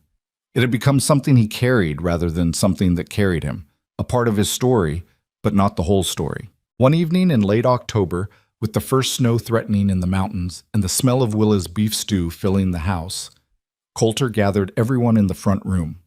The children sat on the floor in front of the fireplace, Boone drowsy against Lark's shoulder, Silas whittling a piece of wood into some shape only he could envision yet. Willa sat in the chair Sarah used to favor, her hands busy with mending, her face peaceful in the firelight. "I've been thinking," Coulter began, then stopped, not sure how to say what needed saying. He tried again. "We've been living together as a family for months now. The children call this home. Willa runs this household like it's hers because it is hers, and I'm happier than I've been in years, maybe happier than I've ever been." "But," Willa prompted gently, "but I want to make it official. Want to stand up in front of Pastor Williams and the whole town and say that you're my wife, that these children are mine, that we're a family in every way that matters." He looked at each of them in turn. "I know we talked about waiting, about taking our time, but I don't want to wait anymore. I want everyone to know you belong here, belong with me. If," he swallowed hard, "if you'll have me." Willa set down her mending, her gray eyes shining in the firelight. "Are you proposing to me, Coulter Vane?" "I am. Properly this time, not in the middle of a crisis or while I'm covered in dust from the range. I'm asking if you'll marry me, be my wife. Let me be a father to your children. Build this life with me permanently." "What do the children think?" Willa looked at Lark, Silas, Boone. "This affects you as much as it affects me." Lark answered first, her voice thick with emotion. "I think Mr. Vane, Coulter, is the best man I've ever known. I think he's been more of a father to us in 6 months than anyone ever was. And I think you smile more when you're with him, Mama. Real smiles, not the ones you wear when you're pretending everything's fine." Silas nodded seriously. "Miguel says a good man protects his family and keeps his word. Coulter does both. That's good enough for me." Boone just crawled over to Coulter and climbed into his lap, wrapping small arms around his neck. "You're my papa now, right?" Coulter's throat tightened dangerously. "If you want me to be." "I want." Boone settled against his chest with the complete trust of a child who'd finally found safety. "Forever and ever. Forever and ever," Coulter agreed, his voice rough with emotion. Willa stood and crossed to where Coulter sat with Boone in his lap. She cupped his face in her hands, her touch gentle, her eyes searching his. "You're sure? No doubts? No reservations? Because once we do this, we're truly a family. My past, my complications, my children, all of it becomes yours." "I know. I'm counting on it." He covered her hands with his. You brought my life back, Willa. Brought my house back. Brought me back. I was just existing before you arrived, going through motions, waiting for nothing. But you and your children, you gave me a reason to actually live again. So yes, I'm sure. More sure than I've been about anything in a very long time. Then yes, she whispered. Yes, I'll marry you. Yes to building this life together. Yes to everything. He kissed her then, mindful of the children watching but needing to seal the promise with more than just words. It was a gentle kiss, full of love and commitment, and the certainty that this was right. This was what they were both meant to find after all the years of loss and loneliness. When they pulled apart, all three children were grinning. Even Silas, who prided himself on being too grown up for sentiment, couldn't hide his smile. When? Lark asked practically. When will you get married? Coulter looked at Willa. What do you think? Spring? After the snow melts and we can actually get everyone to the church? Spring seems very far away. Willa's eyes danced with mischief. What about Christmas? We could have a small ceremony, just family and close friends. Nothing fancy, just honest promises in front of people who matter. Christmas, Coulter agreed, liking the symbolism of it. New beginnings in the middle of winter, hope blooming even in the coldest season. Christmas it is. The weeks leading up to Christmas passed in a flurry of preparation. Willa sewed herself a dress from the blue calico Coulter had bought months ago, working by lamplight after the children were asleep, her needle flying through fabric with practiced ease. Lark made wildflower decorations dried from the summer garden, preserving them carefully for the ceremony. Silas helped Miguel repair the buckboard so it would be presentable for the ride to church. And Boone made drawings of the family, stick figures with huge smiles, holding hands in front of a house that looked nothing like the actual ranch, but everything like home. Word spread through Socorro that Coulter Vane was finally getting married, that the widow Hartley would become Mrs. Vane, that the unconventional family was making itself official. Some people disapproved, muttering about unseemly haste and the impropriety of living together before marriage. But most people, the ones who actually knew Coulter, who'd seen how he'd changed, who understood that love came in its own time and didn't follow society's arbitrary rules, were genuinely happy for them. Doc Morrison offered his medical bag as a wedding gift, saying Willa's natural talent for healing should be properly supported. The grocer's wife gave them a beautiful quilt she'd been working on for years, saying she'd been saving it for someone special. Even Sheriff Brennan stopped by the ranch with a bottle of whiskey and gruff congratulations, mentioning casually that Evan Cross had been sentenced to 10 years in territorial prison and wouldn't be bothering anyone for a very long time. Miguel gave them something more precious than any material gift, his blessing. The old ranch hand had been like a father to Coulter since his own father died, and having Miguel's approval meant everything. Your papa would be proud, Miguel told him on Christmas Eve as they were preparing for the next day's ceremony. You found your way back to living. That's not easy after loss. But you did it. And Sarah, she would be happy for you too. You think so? I know so. She loved you enough to want you happy, even if that happiness came after she was gone. That's real love, boss. The kind that doesn't end just because life does. Christmas Day dawned clear and cold. The sky, that particular shade of blue that only happens in winter at high altitude. Snow had fallen during the night, turning the ranch into something from a storybook, white and pristine and beautiful. The family dressed in their finest clothes, the children excited and nervous in equal measure, Willa radiant in her blue dress with Lark's dried flowers woven into her dark hair. They rode to Socorro in the repaired buckboard, wrapped in blankets against the cold, the children chattering about the ceremony and the small celebration that would follow. Coulter drove with Willa beside him, their hands joined under the blanket, neither speaking but both feeling the significance of the day, of the choice they were making to bind their lives together permanently. The Socorro Territorial Church was filled when they arrived, not packed, but fuller than Coulter had expected. Neighboring ranchers and their families, townspeople who'd known him for years, friends who'd stuck by him through Sarah's illness and the dark years that followed. Even Tom and Davies had come, scrubbed clean and looking uncomfortable in their Sunday clothes. Pastor Williams stood at the front of the church, his weathered face wreathed in smiles. Dearly beloved, he began when everyone was settled. "We are gathered here on this blessed Christmas day to witness the union of Coulter Vane and Willa Hartley in holy matrimony." The ceremony was simple and traditional, the words familiar from countless weddings Coulter had attended over the years. But when he spoke his vows, promising to love and honor Willa, to care for her children as his own, to build a life together in sickness and health, for richer or poorer, the words felt new, felt weighted with genuine meaning instead of just ritual. And when Willa spoke her vows, her voice steady despite the tears streaming down her face, promising to love him faithfully, to stand beside him through whatever life brought, to make their house a home, Coulter felt something break open in his chest, some last locked door swinging wide to let in light and air and possibility. "I now pronounce you husband and wife," Pastor Williams said, his voice carrying through the small church. "Coulter, you may kiss your bride." So he did, there in front of God and the people of Socorro and 3 children who'd become his own. He kissed Willa Vane, no longer Hartley, but Vane, his wife, his partner, his choice, and felt the rightness of it settle into his bones like warmth after a long winter. The celebration afterward was modest but joyful.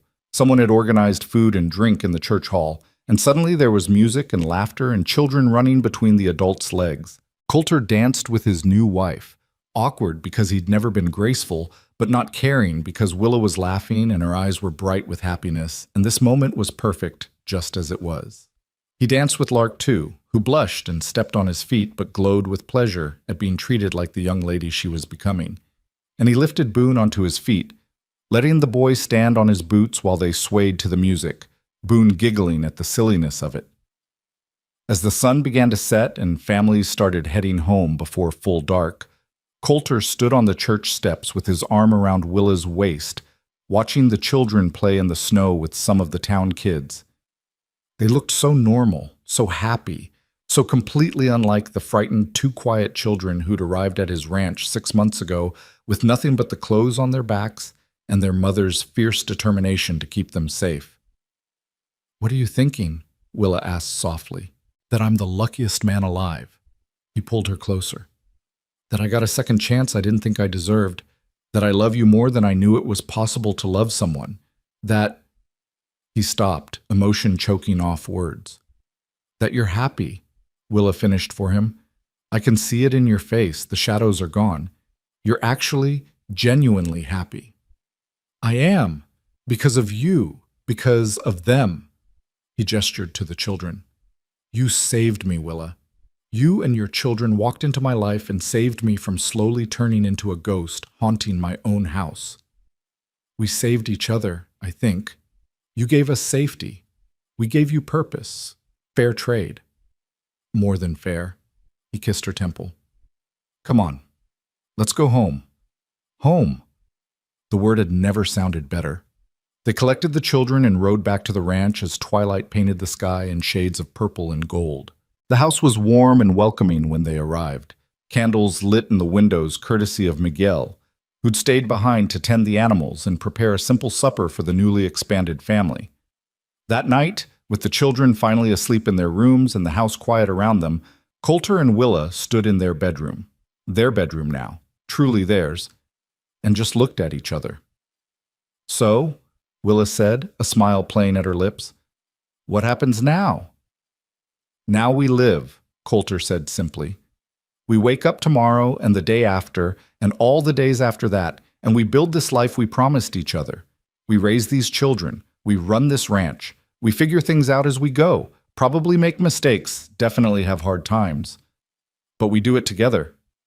"Together," Willa agreed. "I like the sound of that." "Me too." And so they did. The years that followed weren't perfect. Life never is. But they were good. The ranch prospered under their joint management, expanding gradually as Coulter and Willa reinvested profits into better stock and improved land. Silas grew into a fine young man, taking on more responsibility until Miguel could barely tell the difference between working with the boy and working with a full hand. When Miguel finally retired at 70, it was Silas who stepped into his role as foreman, managing the ranch with the same quiet competence he'd learned from both his mentors. Lark finished school in Socorro, and, true to her childhood dream, started a small school for ranch children who couldn't make the daily journey to town. She taught reading and writing and arithmetic from the Vane Ranch House, which had expanded to include a dedicated schoolroom. She never married, preferring her independence and her students, but she was content in a way that made it clear marriage wasn't necessary for happiness. Boone grew up with no memory of fear, no recollection of the days when home was uncertain and safety was temporary. He became a veterinarian, studying in Santa Fe, ironic, considering his mother's history there, and returning to practice in Socorro. He treated the ranch animals for free because, as he told Coulter, "You gave me a home. Least I can do is keep your horses healthy." And Coulter and Willa? They grew old together the way people do when they've chosen each other deliberately, when they've built something real instead of just settling for what's easy. They had disagreements and difficult seasons, times when the ranch struggled and times when their different approaches to problems caused friction. But they talked through it, worked through it, always coming back to the fundamental truth that they were better together than apart. On their 25th wedding anniversary, Coulter took Willa back to the spot where she'd first arrived at the ranch, where the dusty road opened onto the yard and the house came into view. It looked different now, larger, better maintained, surrounded by gardens and outbuildings that spoke of prosperity. But it was still fundamentally the same place, the same land, the same home. "Remember the first time you saw this place?" Coulter asked. "Of course. I thought it looked lonely, like it needed people to bring it back to life."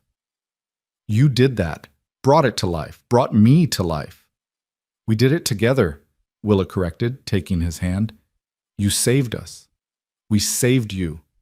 And then we built something neither of us could have built alone."